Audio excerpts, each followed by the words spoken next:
Hello and welcome everyone to another episode of Britballing. I'm Matt McGugan, your one of your hosts. I'm joined by the legend and our angel of the north, Adam Wilson.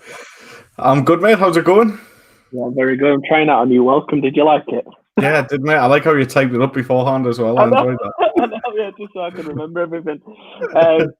No, we've got another good show tonight. I think after the fallout of last week, I think it's important to shed a little bit more light on that. Obviously, the whole purpose of the show is to shine a light on our little Britballing stars and our community, isn't it? And I think last week I woke asleep enjoying it, didn't it? Yeah, I mean, there was a lot of kick-off, wasn't there? Let's be honest. Yeah, and positive and negative, but yeah. I mean, the inbox blew up, didn't it, afterwards? Like, I know, yeah. It went absolutely crazy. It just shows, if we ask for people and advice the week before, just please send us that stuff in. So the reason we decided to do the first, so tonight's show is a little bit different as well. 2 parts to the show. Between 7 and 8, we're talking about the All-Star snubs, some lockdown tips, and we've got our secret guest joining us tonight. And then from 8 o'clock, obviously we're going live with Ben Herod, out with Filton Pride head coach. We're going to talk a little bit about books and that with their decision to go into books, and so that should be a good chat. And I think Ben's, from what I've heard from you, Adam, he's a bit of a legend in college. He really is. You're looking forward to that, aren't you? I am. I love talking football with Ben, mate. Like, I really do. So it is good. But I'm just going to quickly address the elephant in the room quickly. So as you can see, I do have Christmas decorations up. That's not my choice. So yeah, you can send us some hate in the chat if he's one for that. Or send us some love. It's whatever he's like. But yes, we do have our deckies up, ready to go. I know, yeah. We've already had chats about this during the week, haven't we? How awful it is that you've already done that. But I think, at least you're looking festive. We just need to get some baubles in that beard. I've got some somewhere. I'll find some for next time. But as you know, and always, mate, no one's here to see us. We are just the host of this. So our first guest today is I called him a Britball legend in some of our posts this week, which he happened to get a bit of grief for. And it's simple as, if you win a national championship and go and play for your country, and I'm pretty sure he's played for his country, and do everything that this lad's done, for me, Britball legend. So without further ado, Madden legend as well, though. Let's be honest. I know that. How we doing? Yeah, very good, mate. Thanks for joining us. Thank you very much for coming on the show. Thank you for having me. Well, when we were thinking about all-star snubs, in terms of North and South, we couldn't think of anyone who's competed as such at a high level like you have in both the North and the South. No one really jumped out to me. So, plus, as Adam said, an absolute Madden legend, aren't you? A Madden god. I tried to be. Have you retired? I'm retired now. No, yeah, I won the Madden tournament, and then I was like, I'll let everyone else have a chance for a little bit. My claim to fame on Madden is that I think once me and Sam played a game and he only beat me like 40-28. So if anyone says he's good, I'm like, yeah, I scored 28 on him once. Like, no big game. I played on. We played in a league on, was it 20 or 20? Yeah. Last year's one. Yeah, so we played in the league then, and he absolutely destroyed me every time I played. I hated it. I hated it. Like, between him and Harry that we used to play constantly, like, it was just a nightmare. Absolute nightmare. It's a fun game. I think you get good at Madden by knowing as much as you do about football. That's fair to say, isn't it, Sam? That doesn't come from chance and playing. You know your stuff, don't you? It's been a while. Yeah, it's been I hate to admit it, but I'm starting to get a bit older now as well. I try to ignore it. I try not to tell people, but yeah, I'm starting to get up there as well. Been playing for a while. So quick introduction to yourself. Go on. Obviously, we know who you are, but for anyone who's watching who doesn't, give a little elevator pitch for Sam Foster. Right. Obviously, I've been playing since I was 14 years old. 28 now, 29 in February. So it's really getting up there. I lived in America when I was about 13, and I ended up playing flag football just because I like playing sports. So when I came back to England, I was like, right, I want to carry on. And luckily, the team that I showed up to was the London Warriors. So that was the team I started with. At the time, if I remember right, we didn't even actually have a senior team. And when we did make the senior team, it was the London Cobras, because South Wales Warriors were called the Warriors. So there's a whole little thing about that. So I came up from five-a-side tackle to junior to then promoted to the senior team. Mm-hmm. So I came up forever. After we won the national championship there, I think it was 2018 we won the first one, when we finally beat the Blitz. Yeah, humble brag. But we'll put it out there. Put it out there. Yeah. I ended up going back to America, mainly to live with family, but I ended up playing some semi-pro ball out there. So it was a good, different experience. Yeah. Then came back over here, found Sheffield Giants, met Toby for the first time, played for Hallam for a year when I decided to try and go to uni and didn't. Kind of left after like 6 months. I was like, I'm not doing that. And then you finished the season though, didn't you? Yeah, finished the season. the little football thing, then left uni, got my student loans.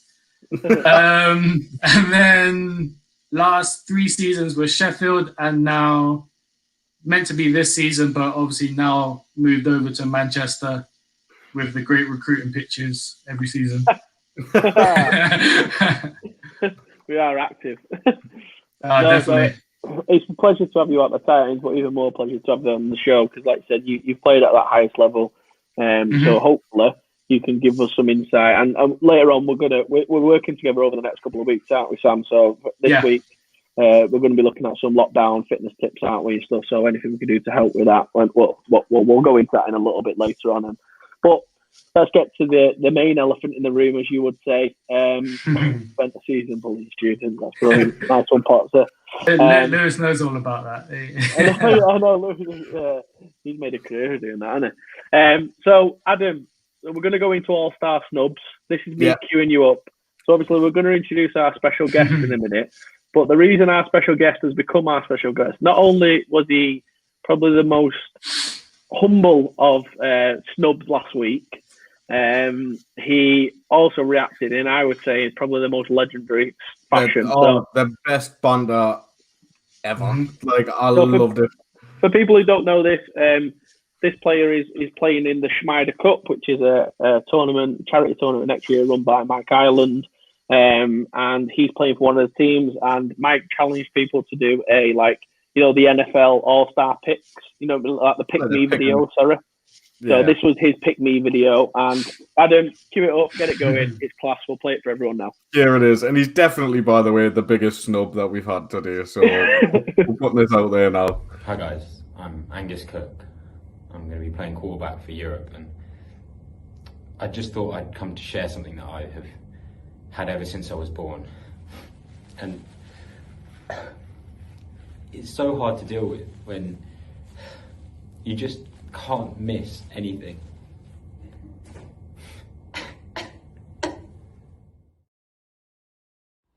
My mum started noticing it when I was a toddler. I never wet the bed and I always made it to the potty. In school, I broke the scoring record for points in a basketball game for shooting 83 three-pointers in just the first half. My coach, he cut me from the team because I was better than his son. Now, I've started to accept that I'm stuck with it, but it's hard that people think I'm some sort of freak just because I can do a parallel park first time. See someone that you know and they ask you how you are, and you just have to say that you're fine when you're not really fine, but you just can't get into it because they would never understand. But then, about a week ago, the Brick Balling podcast, along with X's and O's, decided to put an all-star team together for the North versus South. And I missed. They mentioned the top 25 quarterbacks of the North, and I missed. I wasn't on the list. And since then, things have been really, really difficult. And my life's just changed completely. I don't know what to do. I guess all I can really say is to all the DBs that play for the teams I'm going to play, please don't pick me.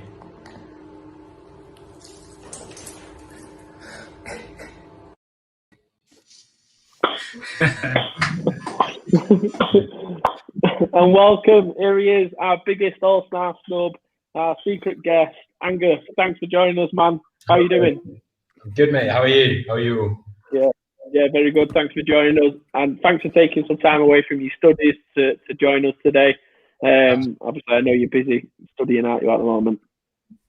Pretending to, anyway. That student athlete life.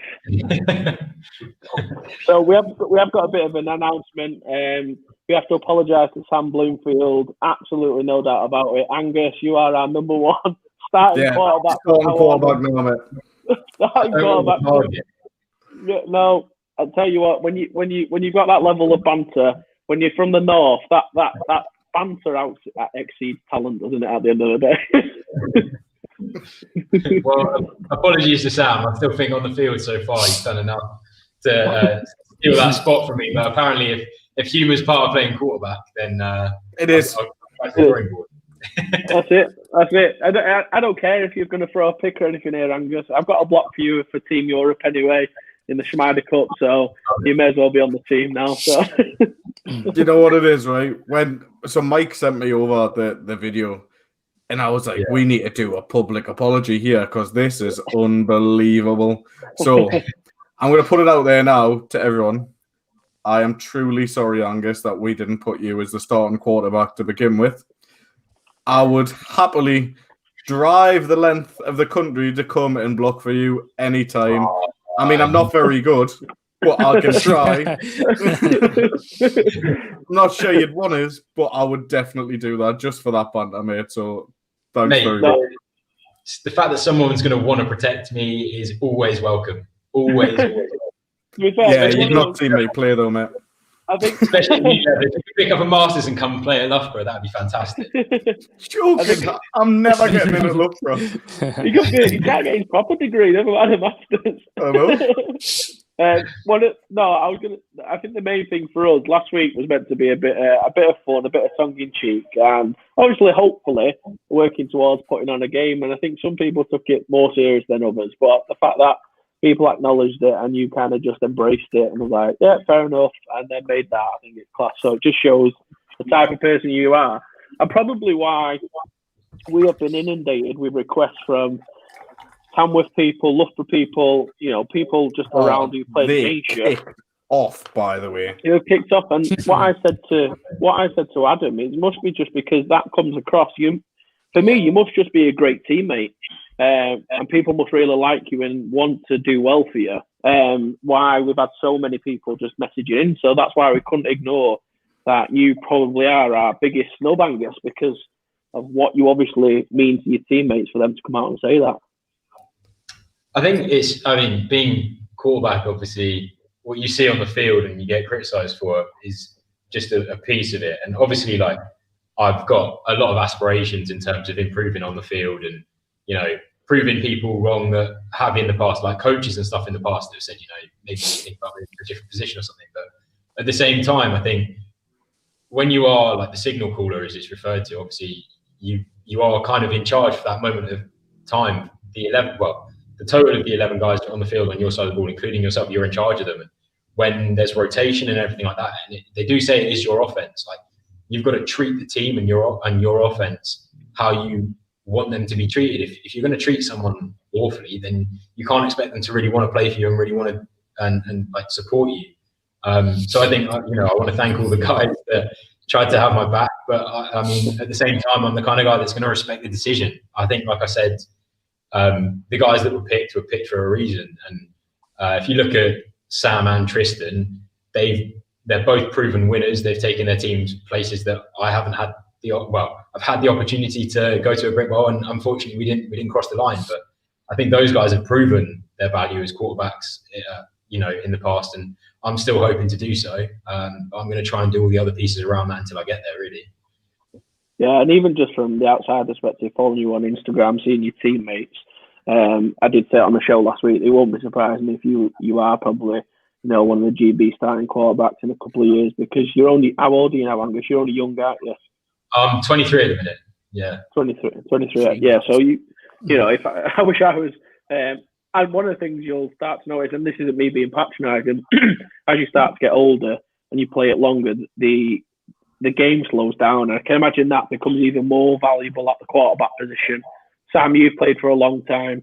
Mm-hmm. What's it like? Do you resonate with that? Do you think the game really does start to slow down, and do you think that'll work towards Angus's progression? Oh, 100%. Just from when you move from the junior levels up to senior levels, just for example, when I first went up to senior, I was lost. I was asking coaches 24/7, like, what do I do here? How do I improve? What do I need to do? And just over years of kind of watching the game, watching other players that are older than me, more experienced, it comes. And eventually, I'm sure Angus is young, but playing against him, he's already got that factor that he brings to the game anyway. And like you said, when that kind of playing experience understands certain bits a little bit more here and there, like you said, I think he's going to be, honestly, one of the best quarterbacks in Britain, not already, that he is already, and possibly starting for the GB squad and leading them to European championships. Yeah. I mean, I want to make it clear that you were there anyways. Do you know what I mean? Like, it was just to go who we were putting in. So, like I said, I think one of the biggest things for me right now is, and I think if someone called me up on the phone tomorrow and was just like, you know what, GB have got a sudden game, like we've got a bunch of guys that aren't available. Are you ready? I think if you're going to ask me honestly, then no, I'm not, and I'm more than happy to say that. The actual game against the Warriors was huge for me, and I didn't really get a chance to talk to anyone after this because we haven't had a season since, and there was nothing really else after Brick Bowl. But that game was ridiculous for me as a player in terms of a mental state, because I think I'm happy to say that a lot of the guys on the Knicks team managed to carry us through the semi-final against the Blitz, when, while I didn't turn the ball over, I didn't really do much for our offense either. And we got to the Warriors in the final, and it was like, I turned up on the day and I was like, look, I've got literally nothing to lose. I don't know why I'm going to be scared of these guys. Like, they've turned up, they're expecting to win. Everyone was expecting them to win. So like, I'm just going to go out and try and have some fun, really. And it kind of relaxed me. I think my coaches, and anyone that's coached me before, knows I completely overthink everything. So when I see little movements, I start to think about, do I need to change what I do because of that? And I haven't just relaxed. Whereas now I'm much more in the relaxed state where I know mentality wise, I've repped this play a million times. I don't need to think about the tiny little things that are going on in front of me. I just need to do the simple steps that I've practiced. And that's where I think, with, like you guys mentioned, more experience, the game's going to slow down. I'm only going to worry about what I need to do. And then hopefully, when it gets up to going up to the next level with GB and stuff like that, if the opportunity arises, I'll be a far more relaxed, more chilled out guy. I mean, just from playing the game, you've got all the characteristics. You look the part. It feels like you've got the right path to become in there. And I wouldn't just say that for the sake of saying it because you're on the show, but you do look the part, and I think that's a massive part of playing the game, having the confidence. And then if guys are looking at you, they have the confidence in you. So you've got all those tangibles where I hope you have a brilliant career. I do hope you have 2 stinking games next year. And I hope Sam has 2 blinders next year. And Sam Fossey picks you off 4 or 5 times. But outside of... I feel like just share. We'll just share. Yeah. I'll give you a couple of times. If you give me touchdowns a couple of times, as long as it's balanced, I'm okay. Can I just say, the amount that Sam beat me on FIFA, I hope you truck him. I'll tell you what, FIFA, Madden. We'll share in terms of, we'll win the game, but I'll buy the beers afterwards, if that's fair at you. I'm gonna do my best to I'll beforehand. I'll be on top of my water. I'll be making sure that is a heavy pocket. I'm coming to this game, by the way. I'm making the drive. I don't even care. So Angus, whilst we're on Brickball and Snubs, is there anyone who you think that are very conscious of your time and doing your uni work? Is there anyone you think off the top of your head that you think, guys, you really missed out? This is not to be missed. They should be in the team. And who are you going to put them in over? It's so tough to say who I'd put over, because again, I think I'm coming from a team, I'm extremely biased. So I'm going to mention guys in my team that might not have been mentioned. Whether or not they level up with the guys that you guys know really well that have gone in the team, then I don't know. But I think it'd be fantastic to see them in a camp situation and battle it out for a position. I think a guy that has somewhat got forgotten in the process of the last year or whatever because we missed the season was Ollie Campbell, who sadly broke his leg playing you guys when Titans came to us. One of the best safeties I've gone against. You brought up Johnny Weeks as well. I think we've got the Shadipo brothers do a fantastic job. We've got them moving around DB and then coming in, and they're basically both got the strength of linebackers, so you don't want to hit them either. And then in terms of offense, I think the Tamworth offensive line doesn't really get much credit because we've got guys like Johnny who line up a right tackle who looks like a pretty athletic. I mean, he's very vascular sort of tight end guy, and you get guys like Deji that came from the blitz and were like, why have I come to this backfield? Like, this is what I've got to be behind. And then you just see bodies left behind Johnny. There's just bodies on the floor. And yeah, I think in terms of receiving talent, we've got Jeff Ampon coming up as well. We've got Mark in the backfield, who's doing a great job. We've got a few new receivers coming this year, but I guess if we're doing it on last season's performance, I can't really talk about them. But there's one guy actually at Loughborough that I might as well bring up who hasn't yet played for a Premiership team, and I think there should be a lot of teams battling out to try and get him. A guy called Lewis Kirby, who was at Warriors junior program, and he's at Loughborough now. He's in his final year with me. He's just a freak. He's 6'5". Can I just ask, is he doing a Masters? He, to my knowledge, isn't doing a Masters, so he could potentially consider that. Well, mention Sunderland University. But I think he's got his sights on Germany. But if a team can keep it here, then I can speak German.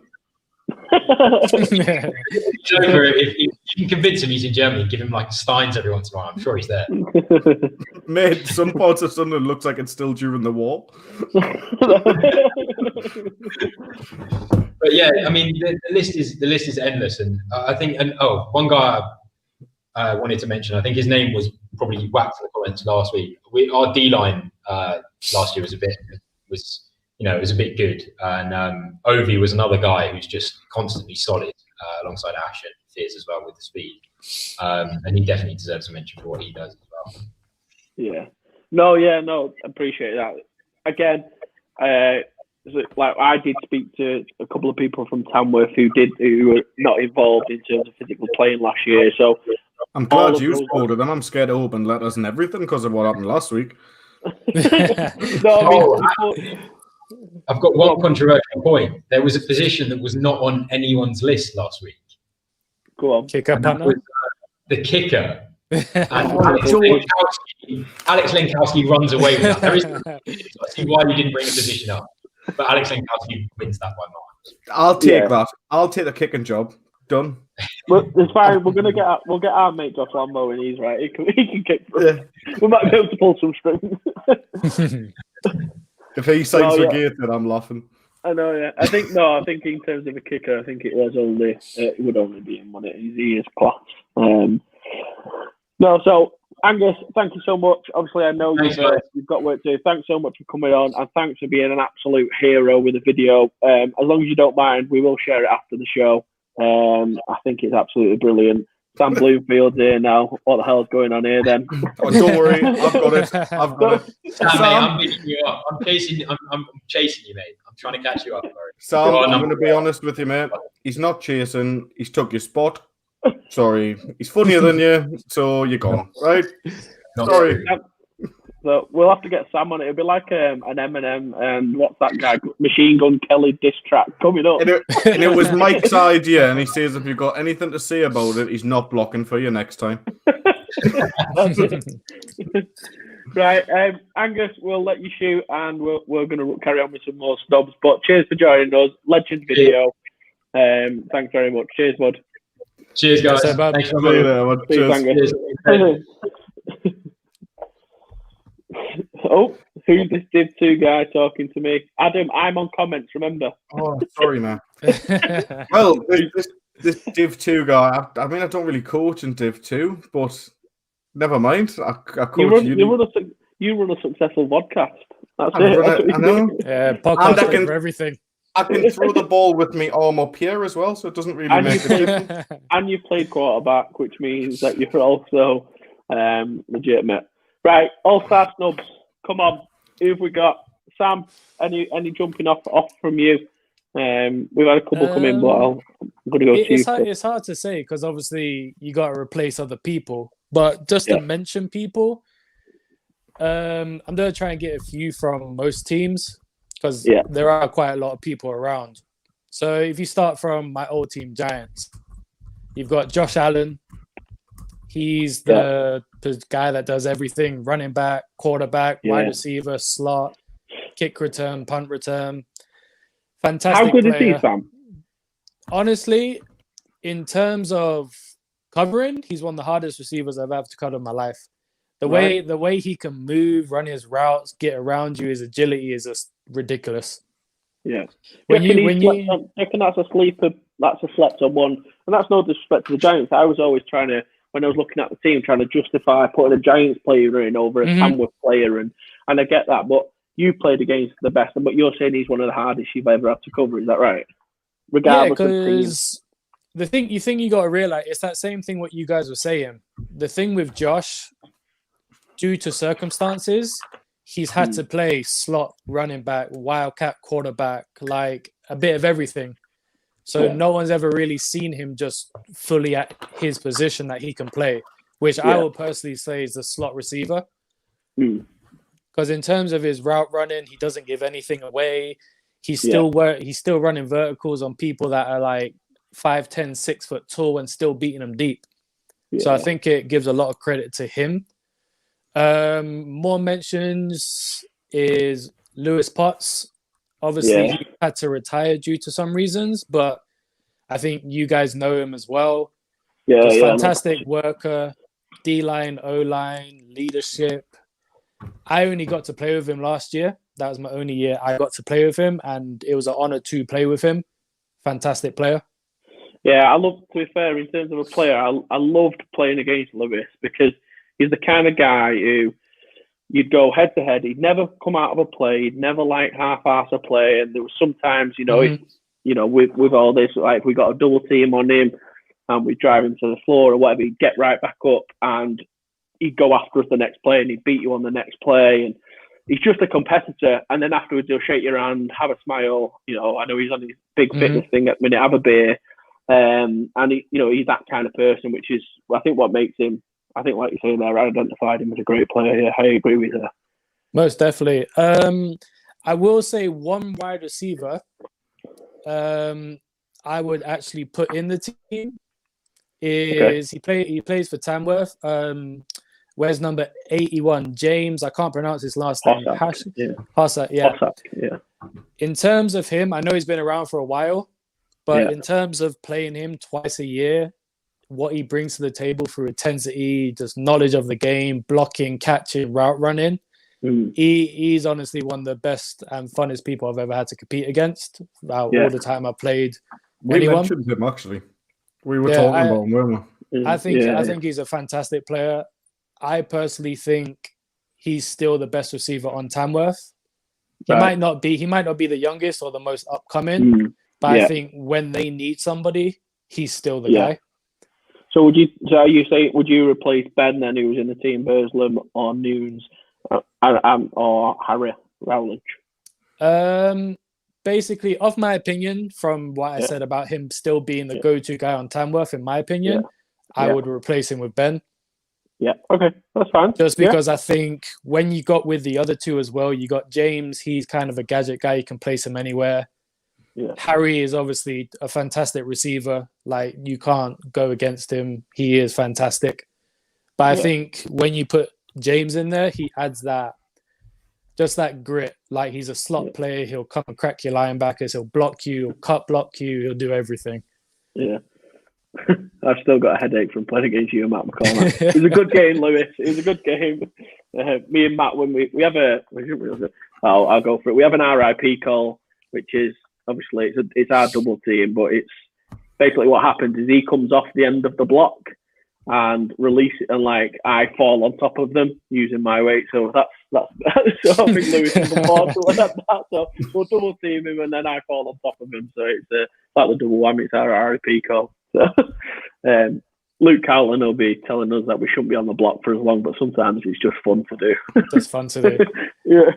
Yeah, I think there's loads of snubs, and if you think, it's like what Angus said, you always have to replace someone else. So it's a good thing that you can bring a 35+ man roster.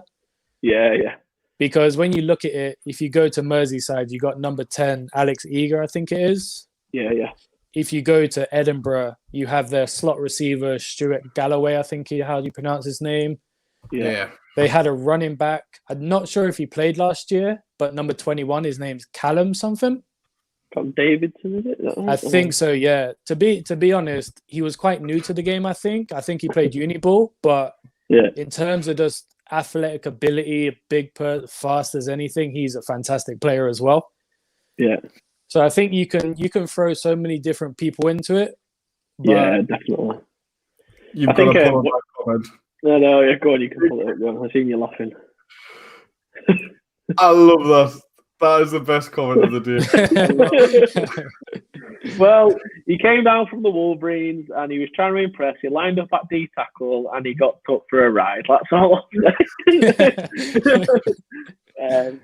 No, I think there is definitely some talent across the north, and I think that's one of the differences you'll find from the south in particular. And you know, the joke last week was the London Blorriers, which is the Blitzen Warriors do draw, but we saw last week there was, because it's so close together, there's no way we could expect anyone from Edinburgh, and that's not putting anyone down from Edinburgh, to move to a different team. They can't physically do it. Sheffield and Manchester and Merseyside are as close as it gets, but in order for you to make that change, really, that's how long are you going to be travelling now for the Titans?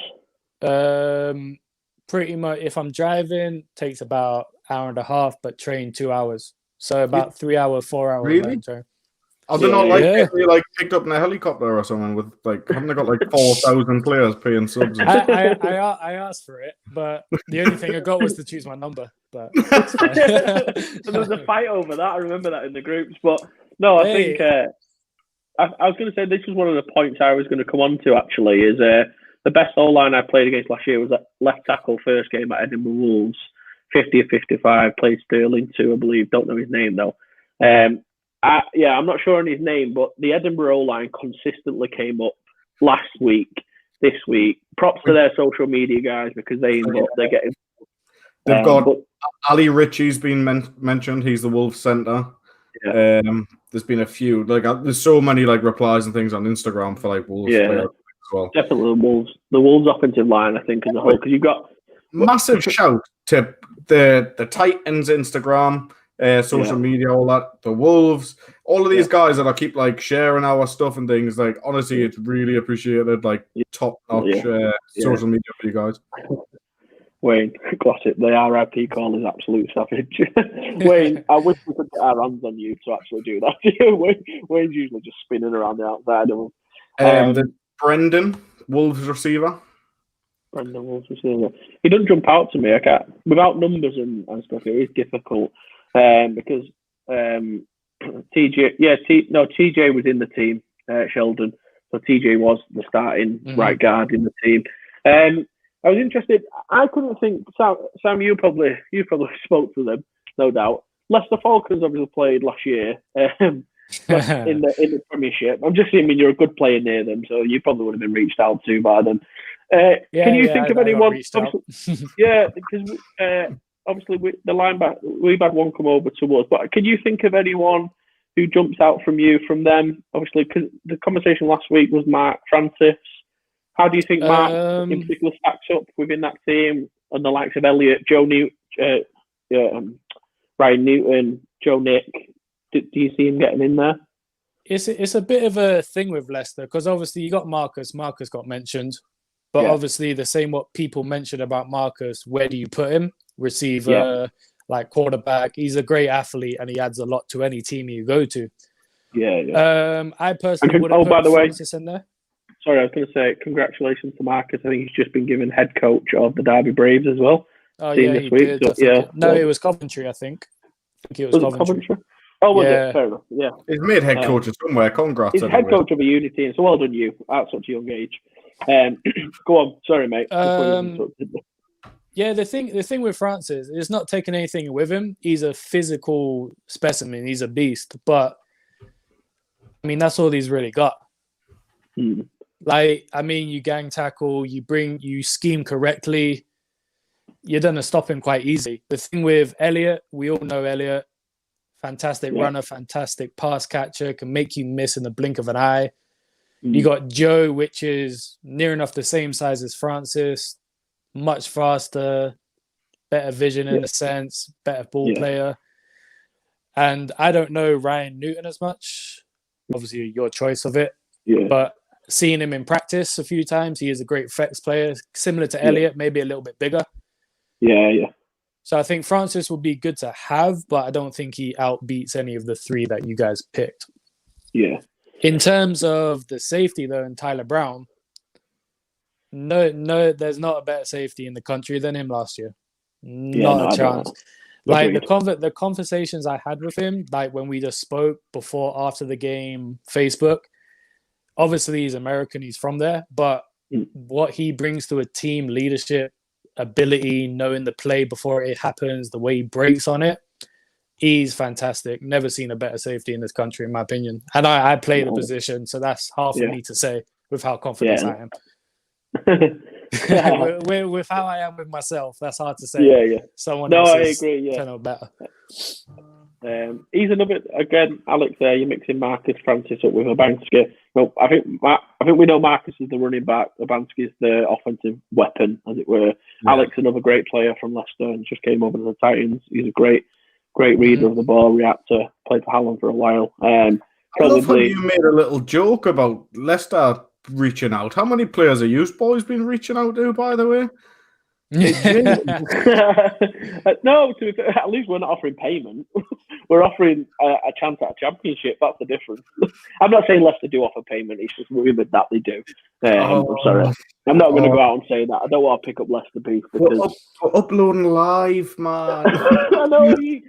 Adam, anyway, it's just what I've heard. Adam, when I said Taylor was the best wide receiver, best safety, you kind of had a look on your face. Yeah, I am. Connor Joyce, man. Connor Joyce at the Vikings. He's an absolute freak. Like, he can play anywhere. Cornerback, safety, like that guy is an absolute monster. And obviously, if I rate him, man. Like, for people saying, "Oh, you're just picking a guy from the Northeast," we are rival teams. Do you know what I mean? Like, we are rival teams. I'm not just like shooting smoke up his arse. Like, he is a hell of a player. And do you think he would still do it at the same level as the top 100%. Level of Brit Bowl? 100%. I need to see this guy because Adam's not. Whilst Adam, you are repping the Northeast there with that. The amount of messages we've had about him since of players who've played with the team and said great pick in the nickel, super choice. Like, I really need to see. I watched some of his tape. I did watch some of his tape because obviously of what we spoke about. And he jumps off the page. He's by far the best Viking, by far one of the better players on that team. He's never, I don't know, I just want to see him do it somewhere else. And I know that's really hard for him. No, and I completely agree. And I think someone like Jason will want to see him do it somewhere else. If I'm honest, I know Jason's saying he'll pick people from all over, but... You know what it is, right? The hardest part about this, right, is there's that many teams in our area where I am. That the talent is diluted all over the place. So I'll make an appeal now. Bring all the friggin' teams together and make one. Done. Yeah, I know. Just one team. That's it. But it's been for so long. Have an A and a B team. Jesus Christ, you've got Gateshead, you've got Northumberland, you've got Darlington, you've got DC Presidents. Like, come on, man. Yeah, stop diluting the talent. That's a Brit Bowl thing. That is. I know. But if you look at Manchester, there's only one, and that's the difference. You can have your great youth setup, and you can have your great team if you've got the big catchment area. I mean, for me, right, it's just there's so much politics in football, and I get it.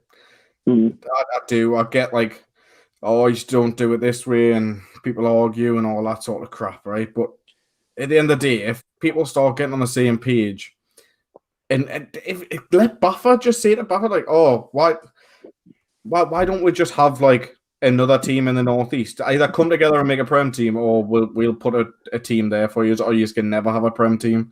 Like Baggy head coach, I love Baggy as head coach. You're giving Baggy shit. I love Baggy, so fuck you all, right? It's honestly like, for me, if they joined together, it would be unbelievable. Yeah. So we could go on and on all night about snubs, but I'm very conscious of Sam's time, and we've got another guest coming up at 8:00. So last pick from you, Sam. One player who you think, have you got anyone else in your mind who you think we have missed and who we should be putting in or anything like that? Again, it goes back to pick and choose, but I think a good argument to have is it's another Tamworth player. He did play for Giants. His name's Aiden, left tackle. Fantastic player again. Like, came for a lesser team, came to the Giants, moved to Tamworth now. Absolutely unit of a player. But again, you have to replace him with someone else. So it's always that question, like, you need stats with it. You need actual film with it. Like, how he doesn't say, yeah, that guy takes out that guy. And I think just as we go on to that, I think we are. I think we've had a couple of conversations since, and we might be getting some movement on the game, and we're finding a way to make that happen. We'll probably be great. Yeah, I think we'll probably do this kind of, as long as we're still going next year. We'll join up with X's and O's again and do an all-star team next year, and we would think. So it'd be, and I think next year we'll try and do it a little bit more aligned. We'll hopefully have stats, but again, we're only as good as what Britball Nation put out, so this can be excellent in terms of we can pull up stats, clips, videos. We're happy to put in the work to do it. Just if we can get all that, and anyone who's been missed and stuff, we can hopefully do for next year. But we'll see where we get to. But again, a massive shout out to all the guys that are watching, anyone that's part of a team. If you're paying subs to a team and they're not getting film of you and you expect to be taken seriously, demand that you get film. Like if you get film, you can do stats afterwards. If you want to go anywhere, you need film. Yeah. Like if you want to play for GB, if you want to go to Germany, to Spain, to America, if you go to a coach in any of those places and just be like, oh, I'm a good player, this is what I did, they'll be like, where's your film?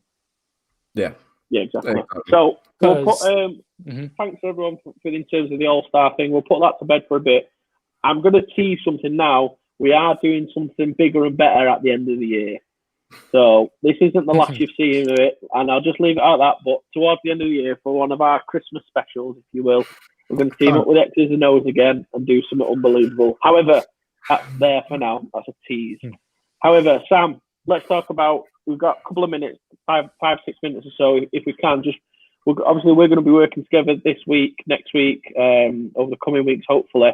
Just going to go through some of your top lockdown tips to help people. I know I struggle when the gyms aren't open. I struggle when the gyms are open, if I'm honest. To motivate myself. You kind of do stuff regularly on Instagram, etc. So have you got any tips for guys to help them through and keep some sort of shape? You're in great shape yourself, if you don't mind saying.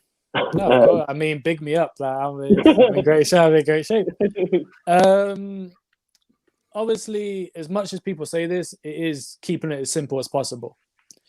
If you search Google and just write in fitness or diet or anything, I mean, you get millions of results. So that's where people get lost. First thing is make yourself accountable. You're the only person that's in control of what you're doing. So if I say I'm going to do this, and then I go to someone and be like, oh, I didn't do this because of this, it's not their fault. It's your fault. Make the time to do it. Measure your food if you need to, if that's what works for you. Go for your walks, whatever you feel. Schedule your time. Work out at 10 a.m. every single day. So just accountability. Write yourself a list of what you're going to do daily, weekly, and just tick it off. It's as simple as that. Consistency. That's another main one. If you're not going to be consistent with it, you're not going to change anything. Yeah. Nothing's going to change in a week, 2 weeks, 4 weeks, maybe even 8 weeks. It takes different times for everyone. So stay consistent with it. Enjoy the little processes. The fact that you start waking up earlier, you start eating 3 to 4 meals a day, you start going on walks every day. They're all positive and goals that you do, and you just need to realize they are important. I'd say the last one, just to keep it simple, is goal setting. Goal setting is so important, and people don't do it. Everyone thinks when they say, oh yeah, my goal is to get to 14 stone down to 10 stone. All right, that's your goal, but what are the goals that you're doing to get to that? Right, it's not just going to magically happen. Yeah. So what's your goals like? How are you going to set your plan out? What's your goals on how you're going to eat? How many times are you going to work out? What do you want to, how long do you want to take to reach that? Because that 4 stone is not going to come in a month. Yeah. You're looking at 12 weeks plus, near enough if you want it healthily. Yeah. So you need to be smart with it. Okay, at 4 weeks, I want to be just consistently working out every single day. At 8 weeks, I want to be able to fit in clothes I never used to. And by 12 weeks, I want to be at 10 stone. So you see how you break it down to make it easier? Yeah. And it gives you that sense of positivity and motivation because you're hitting those little goals along the way. So it's making you feel like you are achieving what you're meant to be achieving. Yeah, yeah. Whether you don't look at it and be like, oh, it's been 4 weeks, I'm still 14 stone, I'm just going to quit. Yeah. And from, sorry, Adam, and from my personal experience with you, Sam, obviously you've got great experience, you're a PT yourself, aren't you? And if guys want to reach out, you know, are you willing to offer them some sort of support? And, you know, what can they do to reach out to you? I mean, all the time, like, I'm quite simple. Like, I just use Instagram mainly, post a lot of stories on things that I eat, workouts I do. So my Instagram is just _Sam Fossey. So it's quite simple. It's not hard to find. But yeah, if anyone actually just wants to reach out and just talk about stuff, like just explain how to set goals, how to stay consistent, how to be motivated, anyone's more than welcome. I'm sure that you've seen it come into the Titans. That I've offered to help anyone that needs it if they want it. Yeah, definitely. So I think at the end of the day, if you're looking at it from a sporting point of view, we all want to go against the best competition. We all want to be the best players we can be. Yeah. So I'm willing to help with that, and just fitness in general. Everyone wants to be healthier. Yeah. So anyone's more than welcome to reach out to me, follow my Instagram, message me, talk to me about anything. I don't mind. Can help out with anything. Yeah, and I think just the final thing, you've done some videos this week, and you know we're going to put them on our socials as well. Just some like a little workout for people, aren't you? For I think is it 3 days? Have you done? So what I did, and another player, Harry O'Neill, he plays for Sheffield Giants. Yeah, we're gonna alternate weeks on making videos. So I've done this week. So I've made 4 videos, sent them to you guys.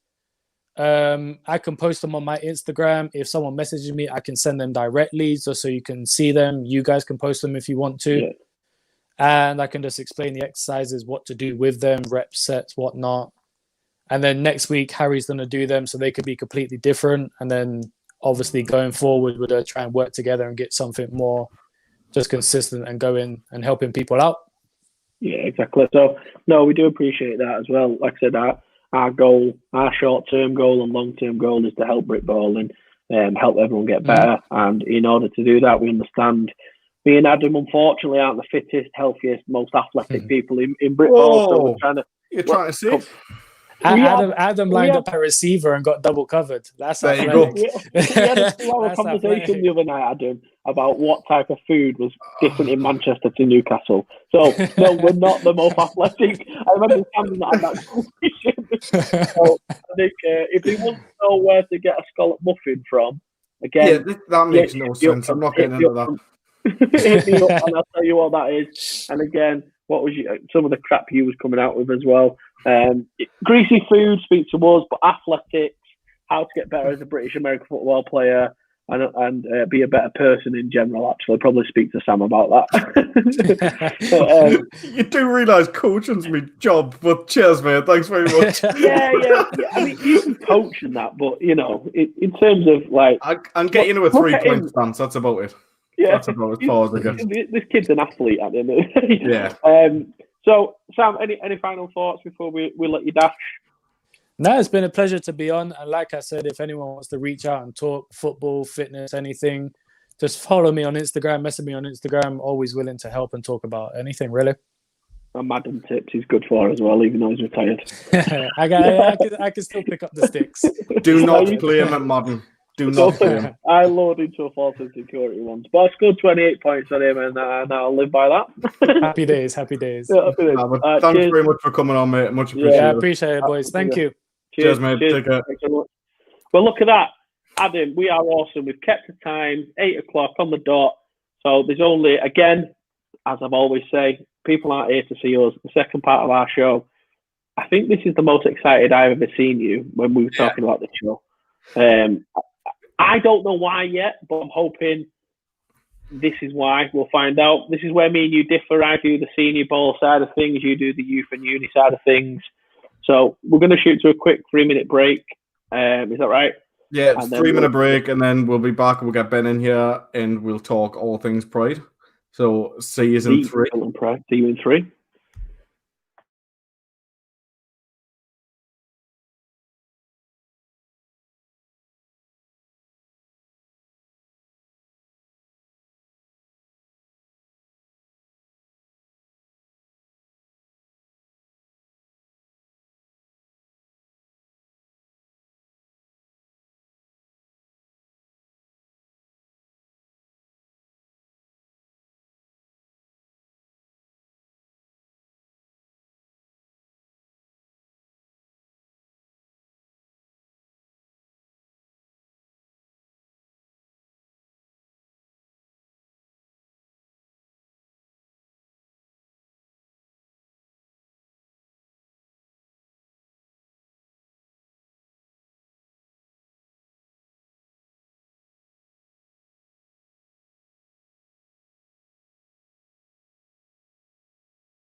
Did you like that?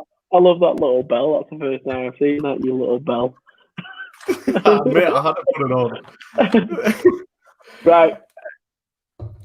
Should we introduce our guest? Yeah, go on. Mate. Right, so our next guest, head coach of Filton Pride, Coach Harold. How you doing? Welcome to the stream. There stream. you go. You pop up. How you doing, my mate? You okay? Yeah, good. Thanks. Can you guys hear me? Thank you. Yeah, perfect. We can hear you fine. Yeah, thank you so much for coming on, Ben. I'm all right to call you Ben, or is it Benjamin? Yeah, of course. Yeah, Ben's fine. Ben. All right, okay. Wilkins been like a little schoolgirl when he's been talking about you, so I don't know what influence you have over him, or what strings he's had to pull to get you here. But it's been an intrigue for us because it's been something I followed Britball for years, and I've always heard about the Filton Pride and how good they are and seen the success story. So for me, I'm an open book as to a blank canvas, as you will, to the Pride, and I'm really interested to see what you guys do, what you're about, and talk a little bit about the interesting news that you're now Bucks affiliated, which I think has been in the years pending. So I think firstly, if you can just give a quick introduction to who you are for anyone who doesn't know you, and what you do.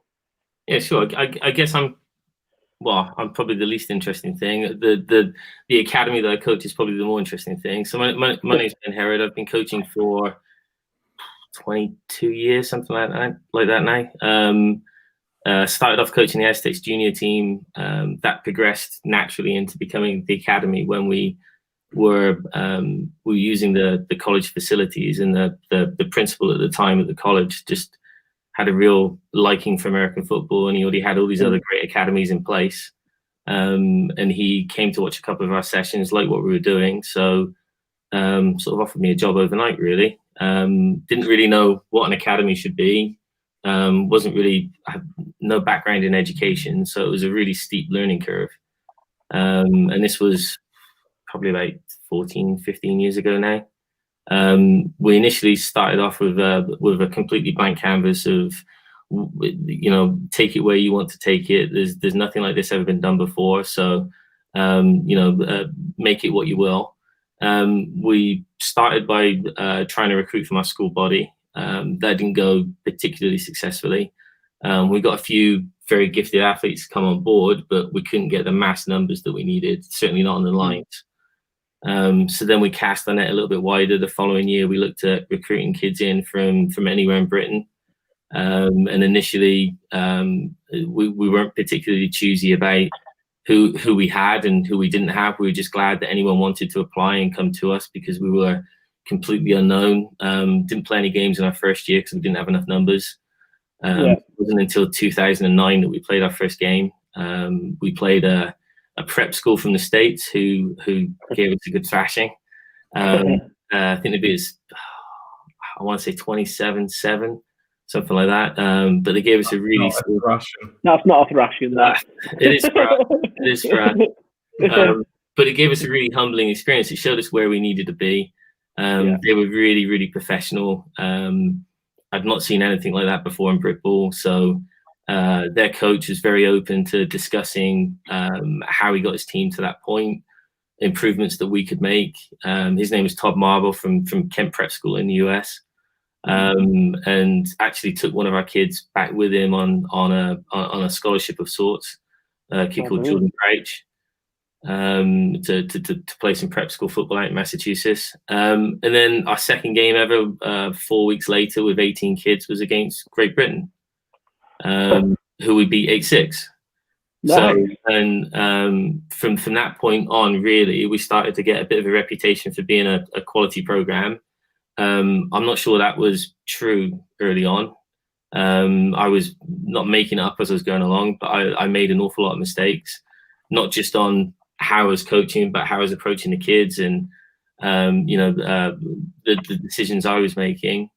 I don't think we really started getting it right until probably Dan Mayer, who was a former student of ours, who left and went to college out in the US, came back after a year and joined the coaching staff. It wasn't really until he came on board with Dave Jennison and Shane Prosser, just to assist me and help me, that we started to really make some headway. We were playing in Dodds at the time, which was the military league of Europe. We were put in Division 1 of that because of our school size, but ultimately we had a lot less kids to pull from than most of the other teams. classic overachievers. We made the European Division 1 semi-final twice. I think we won the Northern Division 1 championship once. And again, with not much more than 20 kids each time. And that was really hard going. That was 6 weeks, 7 week season, back to back with 3 games in Germany, maybe 4. So it was a lot of traveling. It was hard on the team. You know, by the time we made the semi-final, we were hanging on by a thread as to have enough players left fit to play. We stopped playing in Dodds because it just got too expensive. They didn't want to send the German teams to us. It meant 6 games on the road, which just wasn't viable. And we still looked to play sort of exhibition games, big games against other international teams like Holland and France. And did I mention yet we beat France in France? No, you've not mentioned that yet. No, but no, please do that. So whilst all this was going on, we were really, really lucky in that we've got sort of a hotbed of quality university football around us with UWE, Bristol, Bath, Swansea, Cardiff. Birmingham were always, happy to play us. Weren't always, but are now. Nottingham would play us before as well at university level. So we've had all these really quality programs. Loughborough as well with Martin Hilton that would always offer us a game. And how do those games? Sorry to interrupt. How do those games fare? Just so I can get my head around results wise. We've only lost twice, which is both times to Nottingham by I think a point, but less than a full score. And I think it was 18, 19, 17 or something when we went to play them in Nottingham when they had all the Americans and got promoted. And then the following year when they were in the Premiership, their first year in the Prem, they came to us. And I think they beat us by a converted touchdown. We had a touchdown apiece and they converted theirs. We didn't convert ours. Right, okay. And then we beat Coventry last year, who are a Premiership team, 86-6. What was that? 86-6? 86-6. We beat Birmingham pretty comfortably. In fairness, the games against Birmingham and the games against all the university teams, we start the game playing our first team, and then by halftime or sooner, we've got the depth on with our team, but also with their team, in fairness to them. But they're great exhibition games. The games against Nottingham were full on to the end. They were great. They were as much fun as playing the international games. Yeah. We've also played Pole France, who put 77 points on GB, who we beat 14-0 last year.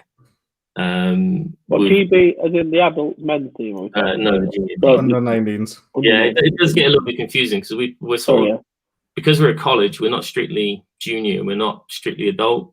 Yeah. We've got sort of a mix in age groups. Yeah. So we play some games as junior teams, and then we play some games as we add our older players in, and we'll play university programs. Okay. We beat Cologne 50-6 or something like that, and Cologne won the GFL Junior title the same year. Right. So we've got a really good history of beating the best teams in Europe.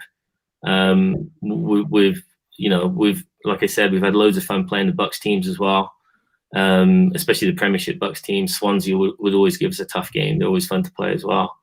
We'd never really wanted to go into Bucks before, but with the realization last year of COVID and the disruption it caused to our schedule and everything else, and with us relying on international games, it just seemed the perfect time to try and secure some fixtures for the future. And with our college now, really moving into degrees and offering foundation degrees and HNDs and full-on fast-track degrees and everything else, it just seemed a good way to help them recruit for their degree courses and give us another avenue to play games. No, yeah. So by the sounds of it, because one of the questions me and Adam had a quick look at. Sorry, Adam, if you had a question, but me and Adam had a quick look at the schedule and the league alignments a couple of weeks ago on the show. And one of the questions came up was obviously that you guys are in Division 1. Hearing you now, and obviously every team goes in Division 2. I can very clearly see why you've gone straight into Division 1. Honestly, I'm so happy he's admitting this now, by the way, because I said he should have been in the Prem. So that's I'll hands up, because I'm a bit like, well, the rules are the rules. You go in, you prove yourself, but it just would have been extremely unfair by the looks of things.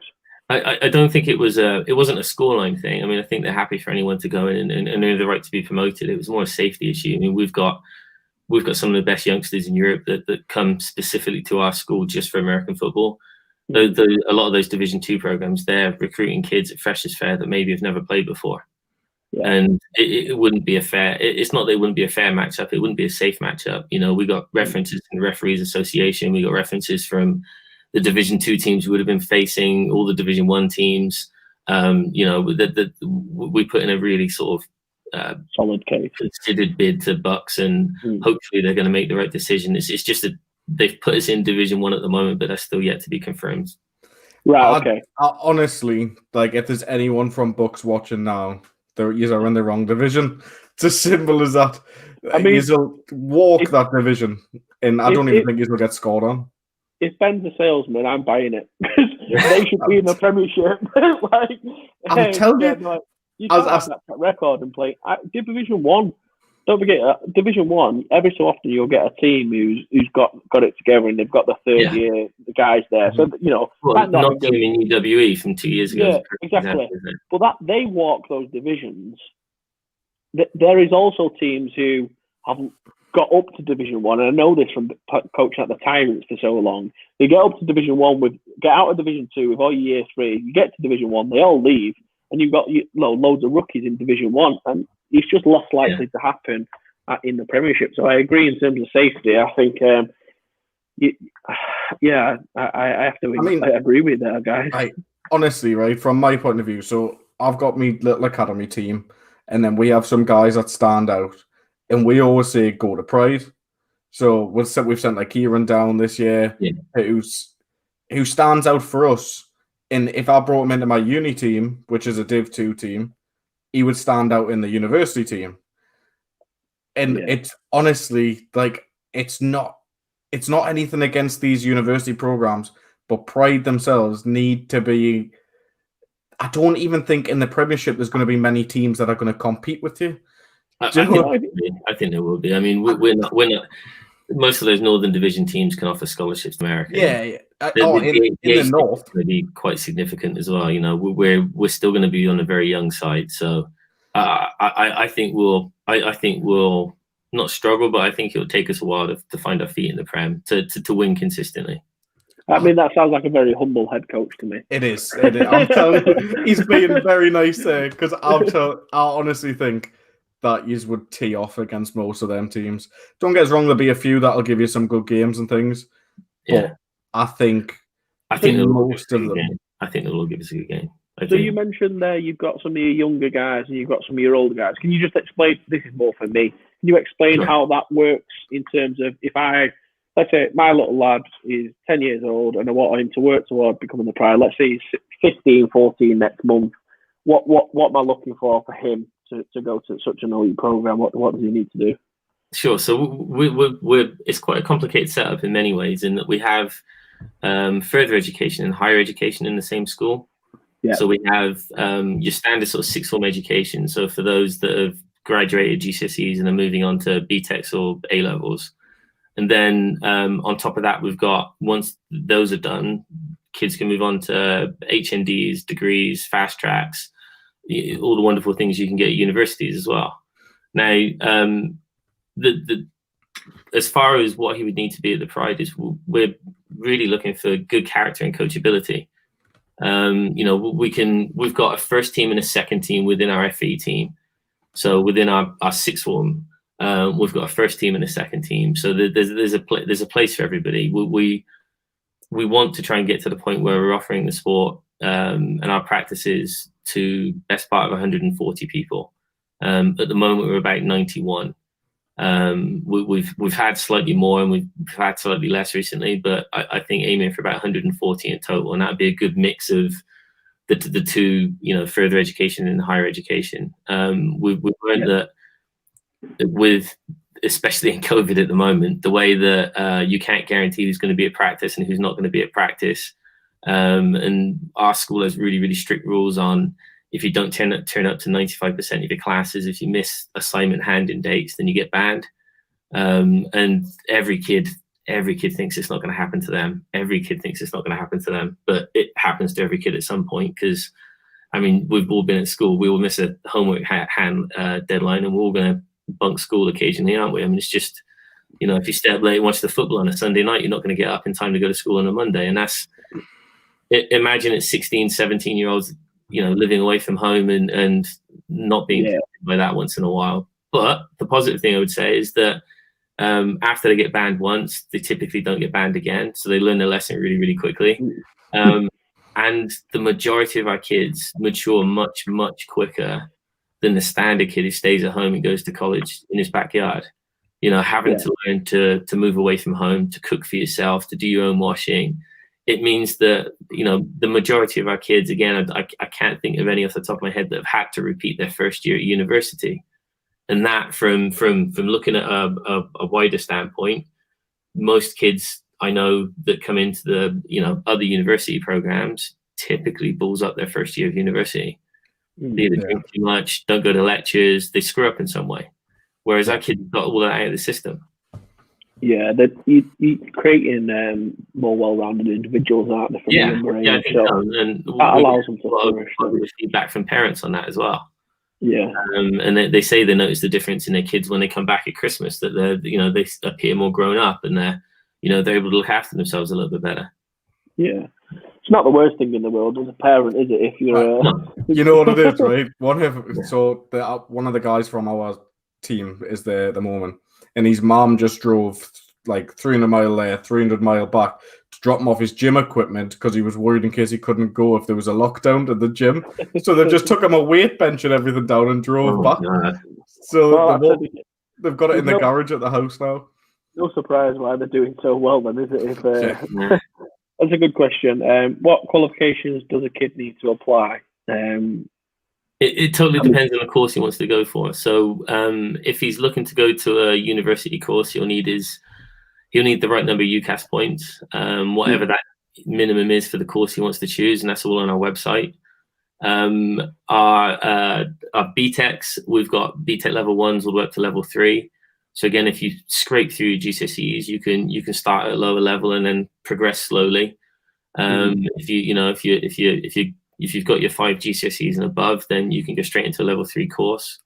We've got A levels, BTECs. It all fits perfectly around our program. We're not trying to squeeze the academy into part of a normal school day. Our school day for our kids is just extended either just before school or just after school, so that they can pick any subject they want, which is a real benefit. John's the lad that commented there, John. His son Jordan is a phenomenal wide receiver. Awesome. Like unbelievable. He was the lad he was going to go to the States, but because of COVID, he's not there. So, John, if you're interested, give us a message and I'll hook you up with Ben if you want to go Pride, mate. Because you'd love him. You'd love him, mate. One other question. Go on, sorry, Adam. He's one of them kids that really. He's a kid that goes out and works on his own as well. Sure. And he's fantastic. Like us, obviously we only train like a couple of days a week, and it's a nightmare. And obviously where they come to you guys, the training, they've got the gym thing. So what's the schedule normally like for you guys in a non-COVID year, let's say? Yeah. I mean, if I tell you what the schedule's like this year, and then I'll explain how it's changed from previous years. So we're not at the point yet with the return to play that we can get everybody in all at the same time for the duration of the booking that we've got on the field. So we have 4 practices a week, but not everyone will train in every single one of those practices at the moment, just for use of space, and we've got such a big squad. So we train on a Sunday, and we can get everyone through 2 training sessions on a Sunday, back-to-back training sessions, so that they can get we know they're going to get a full training session on Sunday. They also have gym on a Sunday, so they're in for essentially a long day to get their 2-hour practice in, and then they're in for an hour in the gym as well. On a Monday, we train after school, after lessons finish. So we train it has been from 3:30 to 6, but we've recently just pushed that back to 4 till 6 to give kids that are based at our other campus a bit more of an opportunity to get to the start of our practice. Then Tuesday, we mirror that. We've got the same times for practice. Wednesday is the early start. We're in at 7 a.m. until 9 a.m. And they have, if they're not in practice, they're in gym in the early morning slot. And then they have gym again Thursday morning. And then what we've done this year is we've listened to the players that have been here over the last couple of years, and they've all really had an issue trying to manage. It's not so much managing schoolwork and American football. It's those that are not lucky enough to come from backgrounds where mum and dad pay for everything and they need to get a job. Yeah. It's those that need to also find time to work a 12-hour week or a 16-hour week to contribute towards their living expenses. So by giving them Thursday, Friday, Saturday completely off of football, other than the really early morning start, it means that they can do that. In previous years, we've trained Monday, Tuesday, Wednesday, Friday. We've just moved one of those days onto a Sunday so that we can, we're going to be playing our games on Sundays anyway. So, it should be a day of football for them. Oh, I love that. Oh, brilliant. That's a good question. It's something I had to think about. Out of curiosity, is it a mixed team or a men's team? Is there any plans to open up to a women's team? It's a men's team at the moment. We did trial women's football in Bristol, probably about 2 years ago, and it didn't really take off. We only had a handful of girls that were looking to do it. We've got such a good rugby union women set up in Bristol. I think that any girls that are the right age to go to college that are into contact sports, I think would be already soaked up into that.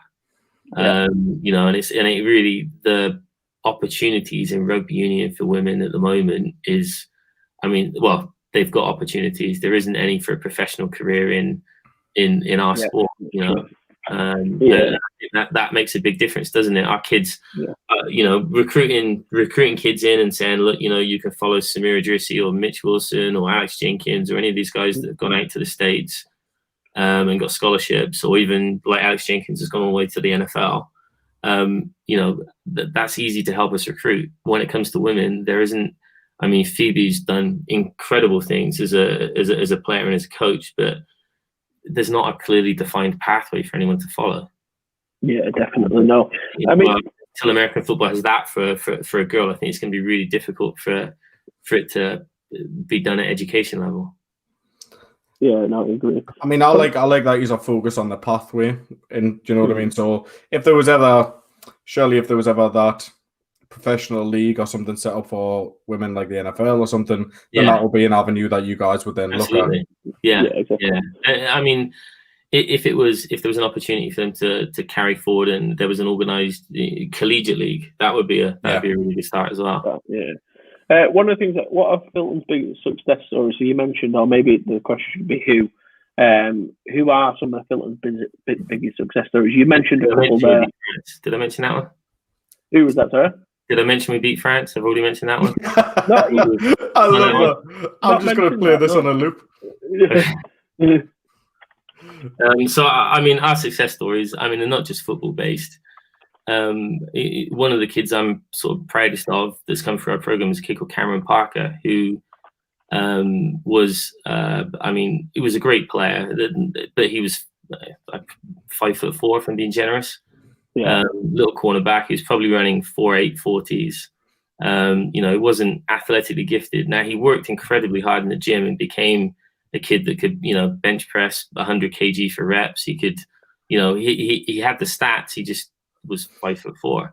Now, he watched his best friend Samir go out the year before him and go to the States and start to be successful out there. And that was his sort of dream to follow that. And he put all this effort in, and it didn't work out for him in American football. He was captain of Great Britain. He was very successful there. He was, I think, him and a guy called Elliot McMahon from my team were the first ever Europeans to be invited to Top Gun, which is the football university camp in the States, which is their best 500 high school athletes competing against each other, and there he got to cover, Barry Sanders' kid, and that's something he'll never forget. But what he's done is he's taken all the hard work, all the kind of messages from the sport, and applied it to his education. And a kid that came in with very little in the way of GCSEs and was always in trouble at school, left us being a mentor to younger kids in his class, went to UWE University, where he graduated there.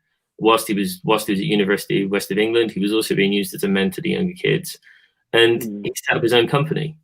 His dad's a self-made millionaire, and he's had a good role model there for that type of thing. And now he runs motivational. I think he's the #1 school's motivational talker. And he'll go in and he'll tell stories about his time at the Pride. He'll tell stories about his time at SGS College. He'll talk about surrounding himself with Eagles, which is what he talked about, getting himself out of hanging out with the kids that were trouble in his life and hanging out with the good kids that we had on our team that were focused and living their lives deliberately towards goals. He's probably one of our biggest success stories, but I don't suppose anyone outside of our team probably knows who he is. Then we've got, obviously, within football terms, we've got Alex Jenkins. And obviously that at the bottom, didn't mention. Yeah. That's kind of important. We definitely did. I don't want to mention the fact they beat us when they played us in our ground, but yeah, that's fine. So we got Alex Jenkins as well, who was not actually part of our school, but used to train with our academy. He was talent ID'd. He was actually connected to the soccer academy indirectly at our college, and he was a forward for Bath City Academy, where one of our employees used to work. And he put me in contact with him and said, "Look, here's a kid that soccer's not his game. He's an incredible athlete, but soccer's not his game. Have a look at him." He came in and when we had him, he was built like a wide receiver. He's tall and rangy but tough as nails. And again, through taking him out to football university camps, he was featured on Rivals.com. I think he's the first ever European to be featured on Rivals. He got offers from Miami, Louisville, big universities, but off some advice from Rich Wurzel, who's a big friend of our program, former Brit that's coaching out in the NCAA ranks, gave us the best advice he could have, which is go the place where you feel most wanted. And UIW, with a great friend of mine called Coach Mike Griglin, who was there at the time and recruiting, who went on to Clemson, put a lot of interest in him. They had international students there already. They knew how important it was to speak to his family and get everything set up. And Alex just felt really at home. Went there, got to play at Division 1 level, which was massive. Made the transition to defensive end really well. And then never really looked back. Became part of the NFL international pathway program. Went to the Saints.